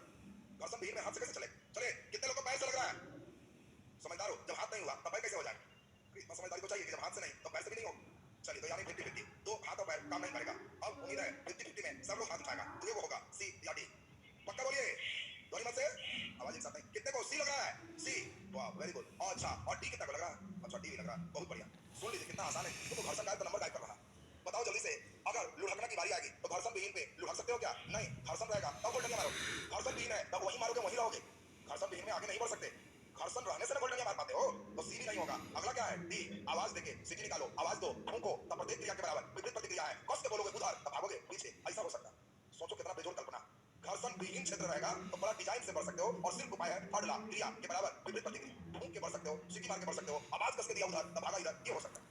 बाकी और कुछ नहीं हो सकता। तो आवाज देके, सीटी बजा के, हवा निकाल के, ये सब सही आंसर हो जाएगा। फूंक करके भी कभी चॉइस में दे, फूंक के, लड़का बोलेगा फूंक के कैसे बढ़ेंगे, तो आपको लगेगा फूंक के कैसे, तो आप समझ रहे हो घर्षण विहीन में फूंक के ही बढ़ सकते हैं। आगे का मतलब कीमत समझना कि इधर भागे तो अरे इधर आगे, किसको आगे करते तुम थोड़ा जानो, किसको आगे करते देखो लड़का करा के फूंकेंगे तो उधर भागो पीछे हो गया, हमको उधर ही जाना था, आगे हो गया। अरे हम कहें 6 गुना 3 बटे 3 गुना 3, बोलो किससे कौन कट रहा है? ये तुमको पता चल रहा है 3 गुना 6, क्या इसी 3 से काटे हैं? अब बताओ जब ऐसे कर दिए तो बोलो तू किससे काटे थे? बढ़िया से देखो, इससे काटे थे, किससे काटे थे? अरे जब काट दिए तो तुमको कहाँ पता चला किससे काटे थे?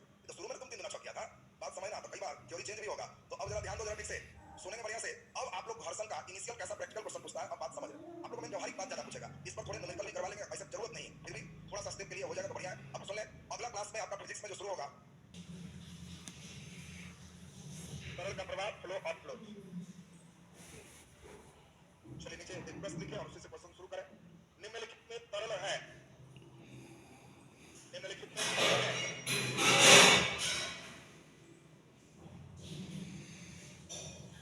निम्नलिखित में तरल है। चॉइस ए हवा, चॉइस ए हवा, चॉइस बी पानी, चॉइस सी दोनों दोनों और चॉइस बी लोहा। तरल किसको कहोगे जी? तुम तरल नहीं समझेगा तो चक्कर कैसे समझेगा? तरल कौन है? हवा की, पानी की, दोनों की, लोहा। होगा दोनों लगा लगा दोनों और पानी। और ये पानी में पानी द्रव है। तरल का मतलब इंग्लिश में fluid, which can be flow is called fluid, जो प्रवाहित हो सकता है। हवा प्रवाहित होता है, पानी प्रवाहित होता है, इसलिए कि दोनों को ही हम लोग तरल का, यानी हम लोग एक बात अभी समझ लिए, जब आपको तरल देखो पहले का तुरंत पानी में टिक मारता है, अब पानी द्रव है, दोनों आएगा द्रव और गैस। जो पदार्थ प्रवाहित हो सकता है उसको तरल कहते हैं, which can be flow is called fluid. यानी हम लोग एक बात सीखे, तरल का मतलब द्रव की गैस। जल्दी बोलो, तरल का मतलब द्रव की गैस, द्रव प्लस गैस, यानी इस बात में हम लोग द्रव प्लस गैस दोनों की बात करें। बोलो पहला स्टेप बिल्कुल क्लियर है सबका। चलिए तो नीचे लिख दीजिए, तरल बराबर द्रव प्लस गैस, तरल बराबर द्रव प्लस गैस।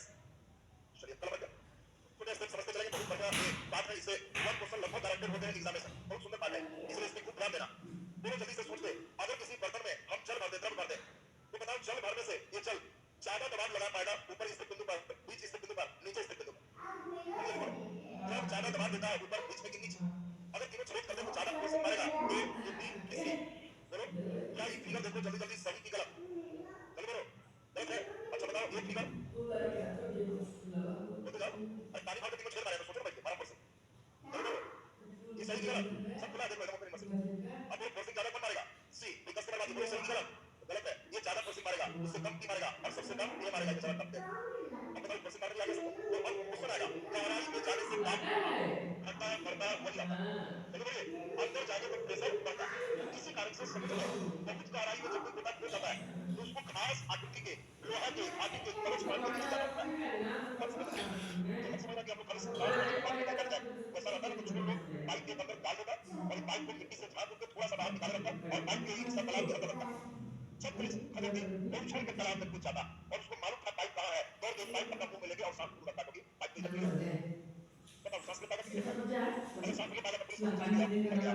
और अंदर आराम से जब सांस ले रहा है जितना देर सांस लेगा, अब इसको समझना है, अंदर में दाब बढ़ता है, इतने प्रेशर तुम पर पड़ेगा कि तुम सांस छोड़ नहीं पाओगे, ले नहीं पाओगे, गहराई में दाब बढ़ते हैं। इसीलिए गोताखोर जब बहुत गहराई में जाता है तो स्पेशल फुट पाथ को जाना पड़ेगा जिसमें एयर का प्रेशर है, वो कम सांस ले पाएगा तो सांस के लिए। दूसरी एक बहुत इंपॉर्टेंट क्वेश्चन है, आपको कौन कैसे लगता है नदी के अंदर पूल की सभी आकृति देखते हैं अपना सब अगर पूल का डिजाइन बनाया पूल बनाने का सही डिजाइन होगा, चार फुट का समझ समझ रीजनिंग दे दिया, तुम्हारा ब्रेन चेक करवा कि इसमें कितना बड़ा कंसेप्ट बोल लिया, क्या लग रहा है? डी कितने को डी लग रहा है बताओ? बहुत लोग को लगा सी कितने को लग रहा है? थोड़ा भी लोग सी लगा। गहराई बढ़ने से दाब बढ़ता है, नीचे जाने प्रेशर बढ़ता है, और तुम जैसे जैसे नीचे जा रहे हो उसको पता चल रहा है बिजली का कितना दिखेगा अभी बताएंगे। अब नीचे मेरे पूरे प्लेट में दिए हैं, किस तरह का परेशानी निकला? बोलो बोलो बोलो बोलो बड़ा किसी से नहीं निकलेगा। जब ऊपर ढक्कन पाइप फंसा हुआ है तो पानी तब तक नहीं गिरेगा जब तक एयर नहीं मिलेगा। हमने जब पाइप कस दिया तो क्या इतनी छोटे से निकलने लगेगा? नहीं निकलेगा। अब बताओ इस पर प्रेशर मार रहे हैं, दबा रहे हैं, तब निकलेगा। और किससे नहीं निकलेगा? तो सब छेद से बराबर प्रेशर मारेगा, इसी को क्या कहता है सभी स्थान पर समान संचलित होते हैं। अगर बर्तन में द्रव बंद है तब कहीं भी प्रेशर मारेंगे तो सब जगह पर समान संचलित होगा। और इसी थ्योरी पर गाड़ी में हाइड्रोलिक ब्रेक लगाते हैं। तुम हाइड्रोलिक ब्रेक का मतलब मोटरसाइकिल वगैरह में नाम सुने होंगे, डिस्क ब्रेक नाम सुने, कई गाड़ी में देख रहे होंगे ब्रेक वाइल, तो उसमें तुम देखना कि इसमें एक द्रव का प्रयोग करेंगे, ब्रेक वाइल का यूज करेंगे और इसको एक चेम्बर में ले जाएंगे तो बंद चेम्बर है, बंद चेम्बर इसमें एक चेम्बर में देंगे कि खड़े को आ जाना और जब प्रेशर मारेंगे तो जाना है, और इसको पूरा लॉक कर करके एक पैटर्न दे दिए स्प्रिंग लगा के और इसमें 4 छोटे छोटे छेद करके सब गाड़ी के चक्का में पहुंचा दिया। और ड्राइवर साहब कई ब्रेक है, गाड़ी में जब रोकना है गाड़ी ब्रेक में आजकल कहते हैं बंद बर्तन में किसी बिंदु पर लगाया जाएगा, चारों चक्का में बराबर आएगा, अब आपको क्वेश्चन आएगा हाइड्रोलिक ब्रेक किसके सिद्धांत पर काम करता है? समझ में हाइड्रोलिक ब्रेक किसके सिद्धांत पर काम करता है कि आप ब्रेक में तरल की जगह हवा का भी प्रयोग कर सकते हैं। तुम्हें देखोगे ट्रक वगैरह में लिखा हुआ हवा महल, देखा तुम खाना की समझ गए, पास्टर महल भाई, पास्टर महल हवा महल का मतलब है उसमें हवा बना, उसमें ब्रेक वायु का काम नहीं है, ब्रेक का यूज हवा करेगा।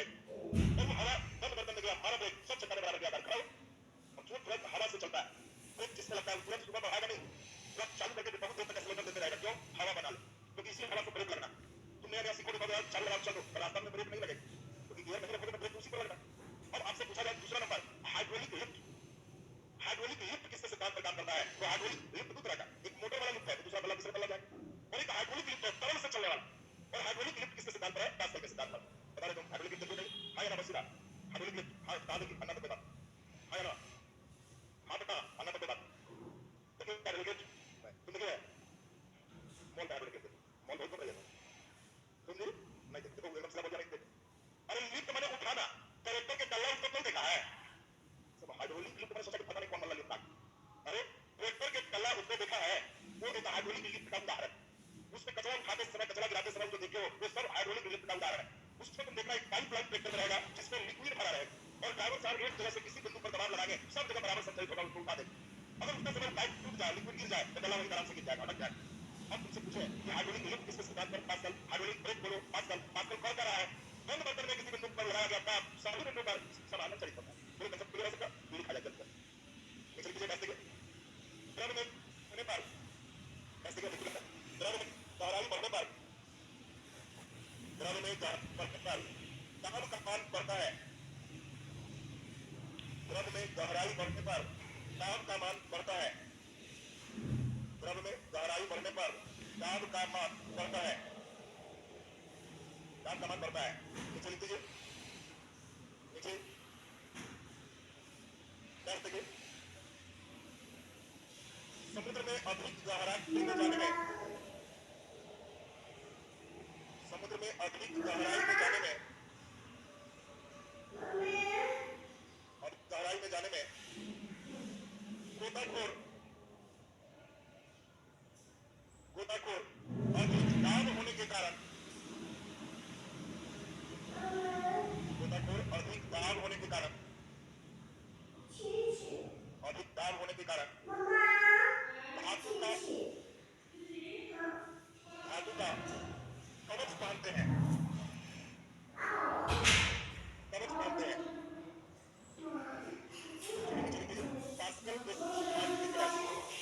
आर्किमिडीज का सिद्धांत हेडिंग देंगे और कलम रख के आराम से 5 मिनट खूब बढ़िया से सुनेंगे। जितना अच्छा कंसेप्ट लेंगे, क्वेश्चन देंगे, उतना ही अच्छा बनेगा। आर्किमिडीज सिद्धांत से प्रश्न बनने की संभावना थोड़ा ज्यादा है पिछले के तुलना में। आर्किमिडीज से क्वेश्चन बहुत अच्छे बनते हैं और जिनका पूरा ध्यान होगा तब बना पाओगे। पहले सुनो बढ़िया से आर्किमिडीज, पहले सुन लीजिए सब बढ़िया से, उसके बाद क्वेश्चन सॉल्व करें। आर्किमिडीज का कहना है, आर्किमिडीज यूनान के रहने वाले हैं। कभी कभी पूछेगा कि आर्किमिडीज किस देश के थे? यूनान। और आर्किमिडीज का कहना था, कम दिमाग का था और उसका नाम निकला है, कुछ आविष्कार कर दिया। आर्किमिडीज रात भर करवट बदल रहा, तो उसका नाम निकल गया और सबसे फोन हम ही थे। रात भर सोच रहा है कि कल हम भी कुछ खोजेंगे, बड़ा परेशान होकर सुबह उठा है और सुबह सोचा है कि आज हम कुछ खोजेंगे और कुआं से पानी निकाल रहा है कि आज फ्रेश होने के बाद हम कुछ आविष्कार करेंगे। कुआं में बाल्टी अपना डाला, रस्सी से अपना निकाल रहा है, खींच रहा है। अचानक कहा कि अरे कुआं के अंदर बाल्टी हल्का लगता है और निकलने के बाद भारी लगता है, ऐसा क्यों होता है? हम यही खोजेंगे, हम यही खोजते। केवल बाल्टी में होगा कि दूसरे बर्तन में होगा? आप लोग कभी पानी में वस्तु हल्का लगा तो आपने सोचा इसे भगवान की माया है, काम करो, इसमें दिमाग नहीं लगाना, सब प्रभु की माया है, अपना काम में लगे रहे। लेकिन आर्किमिडीज कहा कि नहीं, पानी के अंदर हल्का क्यों लगता है? सिर्फ बाल्टी में लगेगा कि और कुछ में। बेचारे अपने घर का सब बर्तन निकाल दिया और सबको लाइन से डाला, हल्का भारी सब में महसूस किया। उसको लगा कि ऐसा क्यों होता है, सब में महसूस करना पड़ेगा। बगल में ही समुद्र का किनारा था, आर्किमिडीज कई बार स्नान करने भी जाते थे और लोग भी स्नान करते थे। आर्किमिडीज कहा कि इसका आंसर समुद्र के पास जल में ही मिल पाएगा। रास्ते में 3 छोटे बड़े मिला करके पत्थर लिए और आर्किमिडीज आज पत्थर लेके समुद्र किनारे पर स्नान करने गया। पत्थर के किनारे रख करके एक पत्थर लेके अंदर घुसा। कई परिचित उसको देखने को कहा कि बेचारा कल तक सही था, 1 मिनट गया, बताओ कोई समुद्र में पत्थर लेके स्नान करने आएगा तो वही बोलेगा। अब क्लास में बस लेके आ रहा, कोई लड़का ईंट लेके पढ़ने आया और रख देंगे, हाँ तो कहोगे ना कि गया है किसी, वही बात। और धीरे धीरे वो पत्थर डुबाए, हल्का भारी, किनारे जाए, दूसरा पत्थर, फिर जाए किनारे, तीसरा पत्थर। देखा जो कहा कि बेचारा का 2 को से कम नट नहीं गया, 3 नट में 2 चला गया। अचानक आर्किमिडीज चिल्लाने लगा, यूरेका, यूरेका। तुम्हारे भी क्वेश्चन है, यूरेका शब्द का प्रयोग किसने किया? आर्किमिडीज। यूरेका, यूरेका चिल्लाने लगा, यूरेका का मतलब मिल गया, मिल गया। अचानक चिल्लाने लगा, मिल गया, मिल गया। सब देखा क्या मिला? पत्थर लेके भागा जा रहा। बात तीनों का सक गया है, मिल गया, मिल गया, क्या मिला? आर्किमिडीज को इसका आंसर मिल गया, पानी में वस्तु हल्का क्यों लगता है। उसने महसूस किया कि अगर कोई बर्तन में, सुनना बढ़िया से, अगर कोई बाल्टी में पूरे पानी भरते और मान लो 5 किलो का पत्थर हम इसमें डुबा रहे हैं, तो क्या ही कुछ पानी बाहर निकालेगा? पूरे पानी भरा हुआ है, क्या ही कुछ पानी बाहर निकालेगा? मान लो 2 किलो पानी बाहर निकाल दिया, तो आर्किमिडीज ने कहा कि यही जितना निकालेगा उतना उसके भार में, अरे नहीं बोलो, आभासी कमी हो। समझिए, ये की कमी हो जाएगी तो हमारा डुबाला 15-16 किलो कम जाएगा। आभास होगा कि कम जाएंगे, रियल में नहीं कमे। बात समझ, आभासी से छोटे हो जाए, कोई लड़का बोलता है कि डुबाने से बाहर में कमी होती है तो मोटा टेंशन खत्म हो जाएगा। रस्सी में पकड़ के डुबाएगा, क्यों डुबा रहे हो? आर्किमिडीज का सिद्धांत, ड्रम में डुबाने से बाहर में कमी होती है। क्या सही में कमी होगा? आभासी कमी होती है। आभास होगा कि कम गया, सही में नहीं कमे। बोलो लाइन क्लियर सबका? हम सुन लीजिए, आर्किमिडीज के सिद्धांत 2 बार सुनाएंगे और 4 क्वेश्चन देंगे। 4 क्वेश्चन सही कर लिए तो मतलब आर्किमिडीज की कम से और जरा बढ़िया से सुनना है। आर्किमिडीज यूनान का था, आर्किमिडीज ने यूरेका शब्द का प्रयोग किया। कभी-कभी देता है यूरेका शब्द का प्रयोग किसने किया? आर्किमिडीज। आर्किमिडीज ने सिद्धांत क्या दिया? जब किसी पदार्थ को द्रव में, जब किसी पदार्थ को द्रव में अंशतः या पूर्णतः डुबाते हैं, सुनना बढ़िया से, अंशतः का मतलब थोड़ा बहुत, अंशतः माने थोड़ा बहुत और पूर्णतः माने पूरा। तो जब किसी पदार्थ को द्रव में अंशतः या पूर्णतः डुबाते हैं तो उसके भार में आभासी कमी होती है और यह कमी उसके द्वारा विस्थापित तरल के भार के बराबर होता है। कांसेप्ट समझो। आर्किमिडीज कहा कि जितना पानी निकाला उतना के बराबर नीचे से ऊपर एक बल लगता है जिसको बायोन्सी फोर्स, उत्प्लावन बल कहते हैं। और ये उत्प्लावन बल इसको ऊपर की ओर धक्का देता है जिससे वो हल्का महसूस होता है। बोलो अगर आकार ऐसा है कि 5 किलो का वस्तु है 4 किलो निकाल देगा तो बोलो उत्प्लावन बल 4 किलो कम कर देगा। 5 किलो का वस्तु है अगर 5 किलो निकाल देगा तो ये डूबेगा नहीं, तैरेगा। 5 किलो का वस्तु है 9 किलो निकाल देगा तो ये अपने ऊपर 3 किलो और बैठा के तैरेगा। और तुम समझ रहा होगा इसीलिए जहाज एक खास आकृति में बनाते हैं ताकि वो पानी ज्यादा से ज्यादा निकाल पाए और जितना निकाल पाएगा उतना आदमी उसमें लोड कर सकते हो। तो सब आकार का खेला है, आकार के कारण ही पड़ते हैं। वही जहाज को एकदम डिब्बा बना के गोल बना दो, तैरेगा डूब जाएगा। उसके आकार से वो ज्यादा पानी विस्थापित किया था। अरे तुम्हारे घर में भैंस है, भैंस का छोटा बच्चा जन्म लिया 2-3 महीना का हो और 2 महीना बाद एक दिन खुल गया तो पानी में चला गया, बहुत गहरा पानी, और उसमें तैर रहा है और तुम सिर्फ खुजला रहे हो। सीखा कर तैरना शुरू कर दिया। अभी तक हमको तैरने नहीं आया, कैसे सीख गया? कैसे सीख गया? उसका आकार ऐसा है कि पानी में जाएगा तो भार के लगभग बराबर पानी विस्थापित कर देगा। तुम्हारा आकार दूसरे से का तुम उतने नहीं निकाल सकते। मान लो तुम 40 किलो के हो और पानी में 20 किलो पानी विस्थापित किए तो पानी में 20 किलो हल्का लगोगे लेकिन बाकी के 20 किलो से डूबो। और उसी को तैरना कहते हैं जिस दिन तुम 20 किलो और निकाल। अब एक हाथ तुम्हारा 5 किलो, पैर और 5 किलो, एक पैर और 5 किलो, एक के बार में चारों मारा 20 किलो तैरने हाथ। अब बताओ तैरने का नियम समझ में आया तुमको? अब तुम्हारे लेवल का क्वेश्चन चले, लेवल का बहुत अच्छा और देखो कितना अच्छा क्वेश्चन है। ये बताओ अगर इस आर्किमिडीज का सिद्धांत लागू होता है हवा में पानी में दोनों में, तो तुमको बढ़ती जा और क्वेश्चन आ रहा आर्किमिडीज का सिद्धांत लागू होगा हवा में पानी में दोनों में। चल बोलिए पानी में तो नंबर पानी में किसी पदार्थ को तरल में अंशतः पूर्णतः डुबाते हैं और शुरू में ही तरल का मतलब समझाया है, द्रव और गैस दोनों, आंसर दोनों। चलो बोलो वस्तु सबसे ज्यादा भारी होगा हवा में पानी में निर्वात में। ये बहुत अच्छा क्वेश्चन है, बहुत बढ़िया क्वेश्चन है। कंपटीशन में तुमको पता भी नहीं चलेगा कि आहिस्ते से आर्किमिडीज कैसे पूछ दिया। ये आर्किमिडीज का सिद्धांत है, सोचो लड़के को पता भी नहीं है। वस्तु का सबसे अधिक भार होगा हवा में पानी में निर्वात में। चलिए बोलिए हवा में तो नंबर भी हवा में अरे हवा में डुबाओगे तो हवा विस्थापित करेगा, उतने भार में कमी आएगी। पानी में डुबाओगे तो पानी विस्थापित करेगा, उतने भार में कमी आएगी। और निर्वात में डुबाओगे कुछ भी विस्थापित नहीं करेगा तो भार में कोई कमी नहीं आएगी और इसलिए सबसे ज्यादा भार कहां होगा? निर्वात। अगला क्वेश्चन तुमको लगता है कि बिल्कुल सही बना ही दो, पक्का ना? अच्छा पक्का, वेरी गुड। सुन के बता दो, ये क्वेश्चन कई बार पूछा हुआ और अब तुम लोग पकड़ पा रहे हो कि आर्किमिडीज महाराज कैसे रंग बदल के आते हैं। अब जरा जल्दी से आंसर दे दो तो समझेंगे एकदम कंसेप्ट तुम्हारा सही हो गया। सबसे वस्तु हल्का होगा या सबसे भारी होगा? तुमको भारी सिखा तो भारी बनाओ। वस्तु सबसे भारी होगा चॉइस है हाइड्रोजन गैस में, अभी हवा नहीं दे रहा है। हाइड्रोजन गैस में, ऑक्सीजन गैस में, नाइट्रोजन गैस में, सभी में समान होगा क्योंकि वस्तु तो वस्तु है। कैसे क्या मतलब? वस्तु सबसे ज्यादा भारी होगा, इसे पूछा हुआ क्वेश्चन है और यही इसमें क्वेश्चन साइंस में तुमको डिवाइड। ये सब जहां बुद्धि आगे तो लगेगा कि अभी तक पकड़ा गया हमसे। चलिए आंसर बोलो। हाइड्रोजन। क्या बोला है? नाइट्रोजन। एकदम समझ गए? हाँ हाइड्रोजन भी बोला। कितने हाइड्रोजन लग रहा है? अरे बहुत बोला। और नाइट्रोजन, नाइट्रोजन तो तुम लोग जानते हो जी, भार को जानते हो। हाइड्रोजन का भार 1, ऑक्सीजन का 16, नाइट्रोजन का 14। तो नाइट्रोजन कैसे लग रहा है? ऑक्सीजन लगे तो कुछ बात तो पढ़ने में भार पड़ा नाइट्रोजन। ओ ऐसे मारा, अब समझे लोग पढ़ा नाइट्रोजन, हमारे यही वाला यही वाला। अच्छा ये बताओ वस्तु को हाइड्रोजन में डुबाओगे तो ये कौन गैस विस्थापित करेगा? हाइड्रोजन भारी गैस है कि हल्का? हल्का, इसके भार में हल्का कमी है। बोलो ऑक्सीजन में डुबाओगे तो ऑक्सीजन हटा, ऑक्सीजन उतना ही हटा देगा तो कम भार हटेगा कि ज्यादा? बोलो जल्दी, ज्यादा।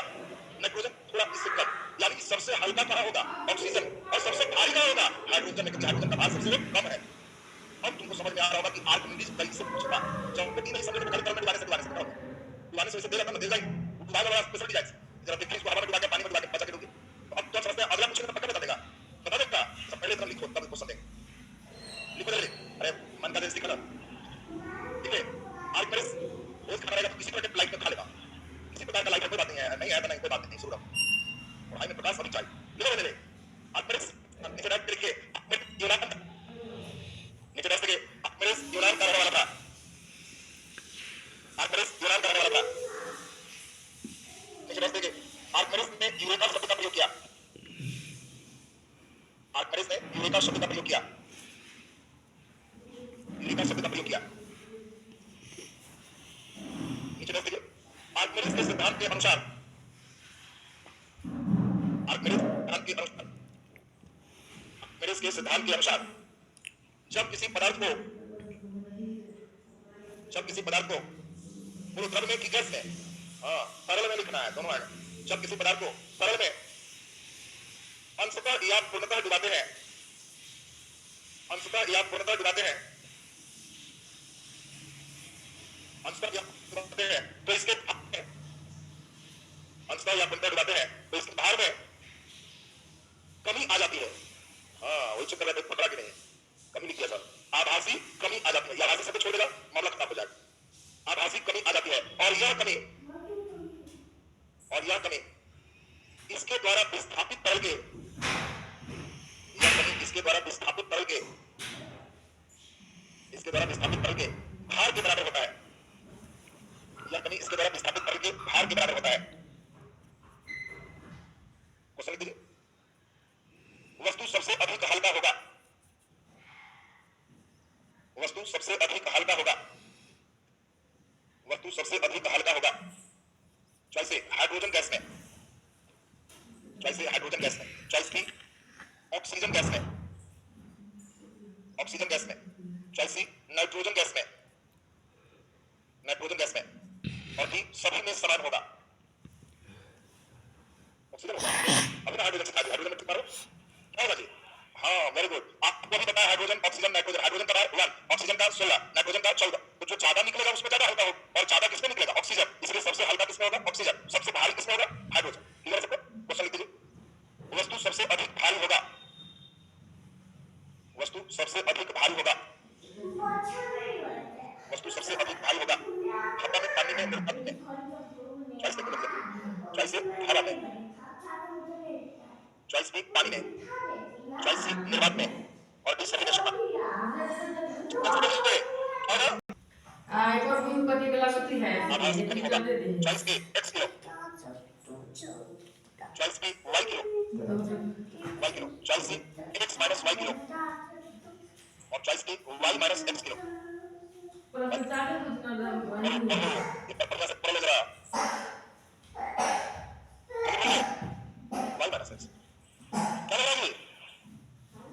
वस्तु पानी में डाले, 2 किलो पानी निकाल दिया तो वस्तु का भार पानी में होगा 2 माइनस 8 8 माइनस 2, तो x किलो का वस्तु y निकाल दिया तो वस्तु का भार पानी में होगा x माइनस y की y माइनस x, तो सही आंसर x माइनस y।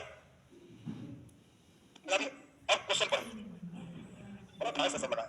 अब क्वेश्चन पढ़िए, द्रव में वस्तु के भार में आभासी कमी कितना, नहीं कह रहा है द्रव में भार कितना हो, कमी कितना होगा, पहले जितना निकालेगा उतना कमी आएगा, तो बुद्धि कर रहा था जी मेरे को। सही answer y kilo, y kilo निकाला तो भार कितना, y किलो। ये समझिए, लोग बहुत जो है ना ब्रेन कम लगाता है, हम सब फायदा उठा लेते हैं। एक बार फिर से सुनिए, क्वेश्चन क्या कर रहा है उसको समझो। तुमको आज मेरिस ने कहा कि जितना विस्थापित करेगा उतने भार में कमी हो, और हम चाहते थे कि लोग एक दिन आगे चले, इसलिए हमें पीछे की कमी कितना हो, जितना निकाला उतने में कमी होगा, हमारी कमी हो। हाँ, अगर पूछता था कि द्रव के अंदर भार कितना होगा, तो कहता कि जितना कमी हो गया तो x माइनस y। बोलो क्वेश्चन क्लियर है? तो अब हम समझते हैं कि आर्किमिडीज का मामला तो आप क्लियर समझ गए हो। एक बात जल्दी से बता दो, आर्किमिडीज क्लियर। अब 2 सिद्धांत और सीखना है, स्टोक और बर्नौली। स्टोक और बर्नौली जहां सीखेंगे तो आपका इधर पार्ट कंप्लीट हो जाएगा। तो पहले क्वेश्चन जल्दी बताओ, आर्किमिडीज का सिद्धांत के लिए सही कथन है, आर्किमिडीज का सिद्धांत सभी वस्तु में लागू नहीं होता है, आर्किमिडीज का सिद्धांत सभी वस्तु में लागू होता है, लागू होता है। आर्किमिडीज के सिद्धांत में वस्तु को द्रव में डालने से आभासी की जगह खाली लिख दे, भार में कमी होता है। चॉइस बी, x किलो का वस्तु पानी में डालो, y किलो पानी निकाल दिया तो वस्तु का भार पानी में y माइनस x किलो होगा। सही कौन? अच्छा, आर्किमिडीज का सिद्धांत सभी वस्तु में लागू नहीं होता है, सही है क्या? अच्छा, आर्किमिडीज ने क्या कहा, कमी होता है कि आभासी कमी होता है? अच्छा, सही में कमी होता है कि आभासी होता है? आर्किमिडीज के पूर्व में बताना, सही में भी कमी हो सकता है। कब? कैसे सर? आर्किमिडीज के पूर्व में रहोगे कि कमी नहीं होता है, आभासी कमी होता है, तो एक पूरा चीनी ले और रस्सी में बांध के और कुआं में डुबाना पूछेगा क्या कर रहे हो, कर रहा द्रव में डुबाने से आभासी कमी होता है, सही में नहीं कमता। तो 2 घंटा बाद समझ में आएगा कि आर्किमिडीज कितना झूठ बोला था। नहीं समझ बात जी, तुम एक बोरा चीनी ले लो और उसको बांध के पानी में डालो और कोई कहे कि क्या कर रहे हो, तो कहना आर्किमिडीज ने कहा है द्रव में डुबाने से आभासी कमी होता है, सही नहीं कमता है। 2 घंटा बाद खाली बोरा निकला तो कहोगे आर्किमिडीज सही बोला कि झूठ बोला? झूठ बोला। इसका मतलब आर्किमिडीज का सिद्धांत उन वस्तुओं के लिए लागू नहीं होता है जो उस द्रव में घुलनशील। अब बोलो जी, आइडिया क्लियर हो रहा है सबको? अब आर्किमिडीज का अस्तित्व हो गया क्लियर। 2 नियम बराबर और सीखेंगे, नीचे हेडिंग दे बर्नौली प्रमेय, बहुत इंपॉर्टेंट थोड़ा है, इसको हम लोग समझें। बर्नौली प्रमेय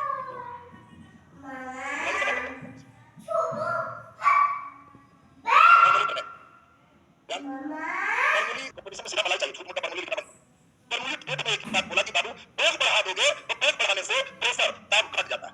बस इस लाइन को समझो, बर्नौली प्रमेय हो जाएगा, तुमको इसी पर क्वेश्चन चले। ओके, ध्यान दीजिए, बर्नौली का कहना क्या है उसको हम लोग थोड़ा सा सुनते हैं और बर्नौली प्रमेय को हम लोग बढ़िया से ध्यान दें। सबको भी पढ़ गया तो सब खुश हो गया, तो ये पढ़ना पड़ेगा इसका। ध्यान दीजिए, तो बर्नौली का कहना क्या है? बर्नौली कहता है कि देखो कहीं भी बोझ बढ़ाओगे तो दाब घटेगा। बोलो, एक झोपड़ी है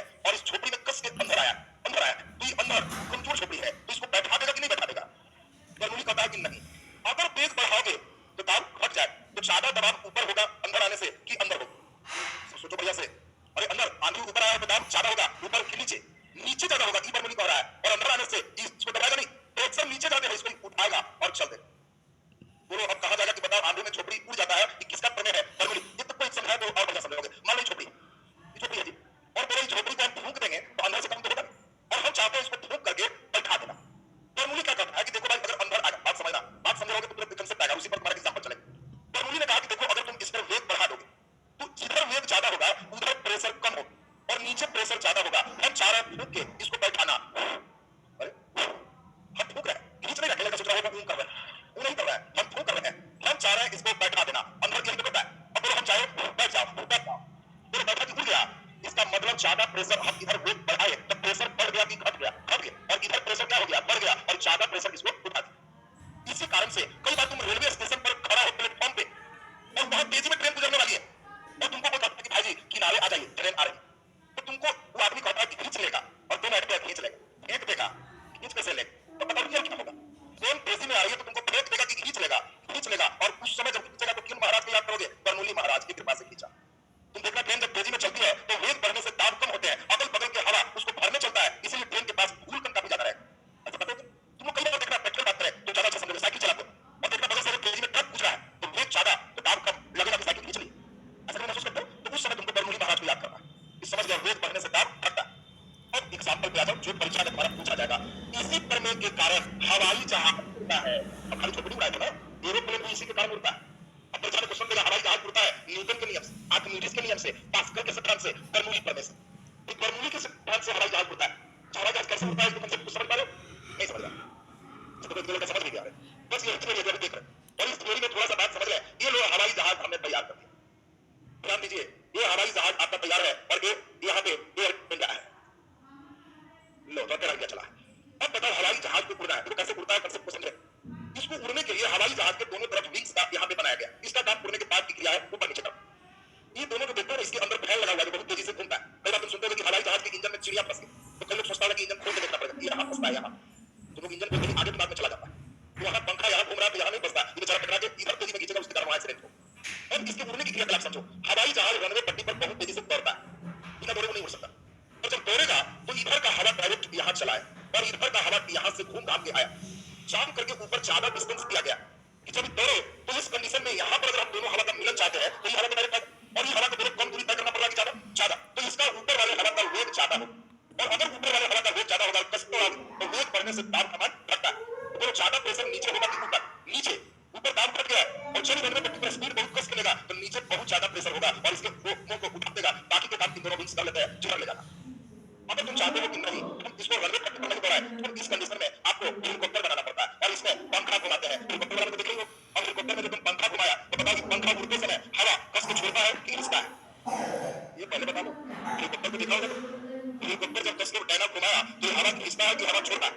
हवा छोड़ता है। अच्छा, हवा जब छोड़ेगा तो नीचे वेग ज्यादा हो, नीचे वेग ज्यादा होगा तो दाब क्या होगा? कम, और ऊपर दाब क्या? ज्यादा। ये तो पट्टी में सारे कैसा कर रहा है, बात समझो, इतने स्पीड में वो चलता है कि वो हवा को खींच के ऊपर ले जाता है, कितना कि उड़ते समय ज्यादा पकड़ा रहता है किसी का खींचना, किसके ऊपर जाता है वो इतने स्पीड में नीचे का हवा मिट्टी तक उड़ाने लगा, तुमको लगा कि नहीं देखा नहीं, वो हवा ऊपर पकड़ रहा है और ऊपर वेग ज्यादा है तो दाब क्या होगा? कम, दाब क्या होगा? ज्यादा, और जब बहुत स्पीड में गया तो नीचे ज्यादा प्रेशर वाला हवा आगे उड़ जाता है। उड़ने की दो विधि है, या तो यही नचाओ तो नचाने में जाता है तो दौड़ाओ तो उड़ जाए, और इसी से हम लोग सीखते हैं जितने भी गाड़ियां बनते हैं। अगर तुम गाड़ी को ऐसे कर दो तो ये गाड़ी में हवा यही तक आ गया, इधर नहीं आता है, इसमें माइलेज नहीं होगा, इसलिए पहले के इंजीनियर लोग ऐसा गाड़ी बनाते थे, उसे बंद करते थे। आजकल गाड़ी का डिजाइन एकदम हवाई जहाज के अगला से मिला दिया जाता है, ये लीजिए एकदम गाड़ी तैयार हो गया, एक 4 चक्का की गाड़ी है, एक ले जाकर ऐसे कर दिया। अब आपको ये मॉडल क्या बता रहा है? हवाई जहाज का। तेजी में जब इसको चलाओगे तो नीचे का हवा तक पहुंचेगा, ई वाला को थोड़ा और एकदम डाउन कर देगा तो इधर से कम से कम 30 तक जाओगे तो वहां देखने को मिल सकता है हवा के फव्वारे पर गेंद तैरते, ऐसा हो सकता है कि ऊपर लगाएगा मशीन और उससे हवा निकल रहा और उसके ऊपर गेंद रख देगा तो गेंद तैरते रहे। तुमसे पूछेगा हवा के फव्वारे पर गेंद तैरता है किस प्रकार से? अगर हवा में वेग ज्यादा है तो दाब ज्यादा होगा कि कम? कम। अगर बगल की हवा इसको भरने आएगा और जब भरने आएगा तो बेचारा चुपचाप करता रहो, और ये सब और एक आगे रसगुल्ला खा लेना किसी दिन, किसी से बाजी लगा के तुम अपने घर में अपने किचन रूम में जाके 2 आलू निकालो, दोनों को धागा में लटकाओ 1 उंगली के दूर पर, और ये सब काम तब तेज कर देना जब कोई नजदीक आते रहे। फिर से बात ना, कोई पूछेगा हम क्या कर रहे हैं, खोज रहे हैं ऐसा जी, तो फूंक के कस के तो आलू दूर हो जाए, सबका नहीं चाहिए वैसा जो कर देगा उसको 4 रसगुल्ला खिलाएंगे। अगर नहीं वो आदमी तो घर में आ जाएगा कि फूंक के अलग करना एकदम बड़ी बात है, लेकिन अगर गलती से कस के फूंक दिया तो बोले बरनौली महाराज क्या कहते हैं, रोड से दाब घटता है तो यहाँ दाब कम जाएगा, इधर दाब ज्यादा होगा, तू जितने कस ठोकेगा उतने जल्दी रसगुल्ला का बन गया। इसी कारण से पानी वाले जहाज को कम दूरी पर रेस लगाना मना होता है। पानी वाले जहाज को रेस लगाना तो दूरी पर लगाओ, नजदीक नजदीक दो नाव लेके और कंपटीशन कर लिया कि कौन तेज तो चलाओगे सीधे, लेकिन थोड़ा देर में एक से एक नाव चलाओगे तो बीच में पानी का वेग तेज हो और वेग बढ़ेगा तो बोले दाब घटे और दोनों तरफ का पानी चल रहा है, फिर अचानक प्रेशर हाई होने से टकरा गया। पहला हैंडल सीधा नहीं रखा था, तो पहला हैंडल सीधा रखे थे, पता नहीं किसे लगा कि कोई पकड़ के धक्का लगा दिया। यहाँ पर भूत रहता, ये भूत नहीं था, ये कौन थे, बरनौली महाराज थे। अब तो हम समझते हैं कि बताओ वेग और दाब के रिलेशन बरनौली के थ्योरम से आपको पहले से समझ गए। चलो फटाफट लिखिए, थोड़ा सा पूरा स्टॉप कर लिया बस, कंप्लीट लिखो जल्दी चलिए। वेग बढ़ने से दाब का मान घटता है, वेग बढ़ने से दाब का मान घटता है, वेग बढ़ने से दाब का मान घटता है। नीचे लिख दीजिए बरनौली प्रमेय का अनुप्रयोग या उपयोग, बरनौली प्रमेय का अनुप्रयोग। मैं आपसे अनुप्रयोग पूछेगा कहां यूटिलाइज करते हैं, बरनौली प्रमेय का अनुप्रयोग। पहला नंबर लिख दीजिए, हवाई जहाज उड़ता है, कभी भी आपको आए हवाई जहाज किसके सिद्धांत पर उड़ता है, आंसर क्या दोगे, बरनौली, हवाई जहाज उड़ता है। दूसरा, तेज आंधी में झोपड़ी बैठ जाता है, बैठ जाएगा, उड़ जाता है, यही दिखाया, तेज आंधी में झोपड़ी उड़ जाता है, तो बैठाओ ना, उड़ाओ। अगला नंबर लिख दीजिए, हवा के फव्वारे पर, हवा के फव्वारे पर, हवा या जल के फव्वारे पर गेंद तैरता है, हवा के फव्वारे पर गेंद तैरता है, गेंद तैरता है। एक और हेलीकॉप्टर वाला, हेलीकॉप्टर उड़ान भरता है या हेलीकॉप्टर उड़ता है, हेलीकॉप्टर उड़ता है। बस 1 मिनट स्टॉप का नियम, बस 1 मिनट में खत्म हो जाएगा। हेडिंग मारिए फटाफट सलाम की तरह, स्टॉप का नियम, और स्टॉप नियम से स्टॉप हो जाएंगे। तो अभी हम लोग का चैप्टर क्लास करेगा और कल से रीड का क्लास आता शुरू हो जाएगा। तो जल्दी जल्दी सुनेंगे, स्टॉप क्या कहना चाहता है इसको सुनो, इसका नियम नहीं पूछेगा, यूज समझ। वो कलम को गिरा देंगे तो इसका वेग घटते जाएगा बढ़ते जाएगा कि बढ़ जाएगा, सुन लो पहले, सुन लो, कलम को सुन लो से कलम को गिरा दिए, वेग बढ़ते गया घटते गया कि एक समान रहा, कितने लग रहा बढ़ते गया, अरे बहुत, और कितने लग रहा है घटते गया, अच्छा, और एक समान कितने लग रहा है, चलो करा जाओ जल्दी से, देखो इसका एक समान। अच्छा बताओ, एक तला से पत्थर लेके अब छोड़ दे, तीसरा पतला से छोड़ दे तो तन की तरह दोनों हो गया। तो बोलो अगर एक समान गिरेगा तो पहला कलर है चाहे तीसरा कलर है, जो टोटल लगना चाहिए, तो जो टोटल लगेगा। तो तुम कहा एक समान, कहां बोला कि कितना, यहां से छोड़े एक समान, वहां से छोड़े एक समान, तो तुमको सारे समय छोड़ बराबर लगेगा नहीं। तब बोलो वेग घटते गया कि बढ़ते गया, बढ़ते गया, कुछ बात हुआ। तो अब बताओ कलम छोड़े तो वेग घटते गया कि बढ़ते गया, बढ़ते गया। अब क्वेश्चन क्या है, क्वेश्चन समझो बस स्टॉप के तब समझ में आएगा, ऐसे नियम आएगा तो नहीं समझे। अब बोलो कोई आदमी ऊपर से पैराशूट लेके कूद गया, पैराशूट लेके कूद गया तो वेग घटते गया बढ़ते गया एक समान रहा, फिर कूदा है सोच के बोलना है, पैराशूट लेके कूद गया तो वेग घटते गया बढ़ते गया कि एक समान, कितने को लग रहा है घट क्या बात था, और ये घट गया तो कहीं घट के ऊपर में जीरो हो जाएगा तो वहीं लग जाएगा, तुम लोग तो गजब ही चिंगर हो यार। तो पैराशूट लेके कूदेगा और घटते जाएगा और कहीं घटते घटते रास्ता में जीरो हो जाएगा तो वहीं ऐसे ऐसे करेगा कि घटते घटते जीरो हो गया और नीचे नहीं आ सकते, ऐसा होता है क्या, तो घटते कैसे सोच रहा है, गजब लिखा है।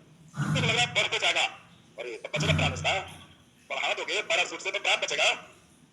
और कितने को लग रहा है एक समान, एक समान, तो इनको भी लड्डू नंबर मिलता है। तीनों में कोई सही नहीं था और चौथा जो मेन आंसर है वो स्टॉप कहते हैं, मेरा नियम सीखो। अब बताओ स्टॉप का नियम क्या बोल रहा है समझ में आ गया। स्टॉप कहता है कि ऊंचाई से कोई वस्तु गिराओगे तो इसके लिए कुछ नियम है, और जब तक नियम नहीं जानोगे तब तक आंसर नहीं दोगे। तो स्टॉप केवल पैराशूट वाले क्वेश्चन का आंसर के लिए हमने इसका नियम लिखा। इसने कहा कि जब किसी वस्तु को गिराते हो तो वस्तु के ऊपर एक बल लगता है जिसे डिस्कस फोर्स श्यान बल कहते हैं, और यह कितना काढ़ा कब है उसके समानुपाती होता है। इसको ईटा श्यानता गुणांक कोफिशिएंट ऑफ विस्कोसिटी कहते हैं। मतलब किसी आदमी को हवा में गिरा, उसी को पानी में गिरा, उसी को मध में गिरा, उसी को अलकतरा में गिरा, क्या हर समय वेग बराबर रहेगा नहीं, वो श्यान बल उसको रोकेगा, जितना काढ़ा है उतने काढ़ा चक्कर रुको। दूसरा डिपेंड करता है उसके त्रिज्या, कितना रेडियस के साथ है, कितना है, कितना बड़ा पैराशूट है, और तीसरा है वेग बल। इन तीनों के कारण शुरू में वेग इसका बढ़ते जाता है, पैराशूट लेकर कूदेगा ना तो वेग बढ़ते जाएगा, कुछ समय के बाद इसका वेग एक समान हो जाएगा जिसको सीमांत वेग कहते हैं, और यहाँ से पैराशूट वाले को फिर मजा आने लगता है, डर खत्म हो जाता है। देख लीजिए पैराशूट लेकर कूदेगा तो पैराशूट शुरू में बंद होता है, खुला पैराशूट लेकर कूदेगा तो फंस जाएगा, हवाई जहाज में आधा लग जाएगा नीचे। तो पैराशूट बंद है लेकिन कूदोगे तो हवा के प्रेशर से ये खुलेगा, लेकिन तुम्हारा वेग लगातार बढ़ते जाएगा, लगेगा कि अब नहीं बचेगा। फिर थोड़ा देर में पैराशूट खुल गया तो वेग क्या होगा, बढ़ते ही जाएगा, अब एक समान नहीं होना, खुल भी जाएगा तो लगेगा कि कोई चांस नहीं लगा। फिर थोड़ा देर में तुमको सीमांत वेग मिलेगा, सीमांत का मतलब सीमा, अब एक समान हो जाओ, और जब एक समान हो जाओगे तो लगेगा कि अब डर नहीं है, मजे में नीचे आ गए। अब बताओ पैराशूट से कोई ऊंचाई से कूदेगा तो शुरू में वेग बढ़ेगा और फिर एक होगा, अब आंसर शुरू में बढ़ेगा और फिर एक समान होगा। तो बताइए समझ रहा है मेरे साथ बताओ, पूरे 3 तल्ले से तुमको एक पैराशूट दे देता है, पूछ सकते हो पैराशूट दे देगा तब, सुन लो पहले हिम्मत चेक करने दो। 3 तल्ला बिल्डिंग की ऊंचाई पर एक पैराशूट दे दे बड़ा वाला तो कूद सकते हो कि नहीं, पैराशूट ले कूद सकते हो, बोले 3 तल्ला से कूद सकते हो कि नहीं, अब पैरा साफ हो जाएगा, तब सीमांत वेग मिलेगा, तब ठीक हो। तो क्या पैराशूट लेके कम ऊंचाई से कूदना है? नहीं, तो तल्ला तीन तल्ला के लिए पैराशूट नहीं है। तो पापा पैराशूट लाए हैं, लेके कूद गए, दोनों पैर साथ प्लास्टर चढ़ गए। बैठ जाइए। अभी तुमको बताया पैराशूट खोलने में समय लगेगा, फिर खुल भी गया तो वेग बढ़ते जाएगा, तब कुछ देर के बाद सीमांत वेग मिलेगा। तो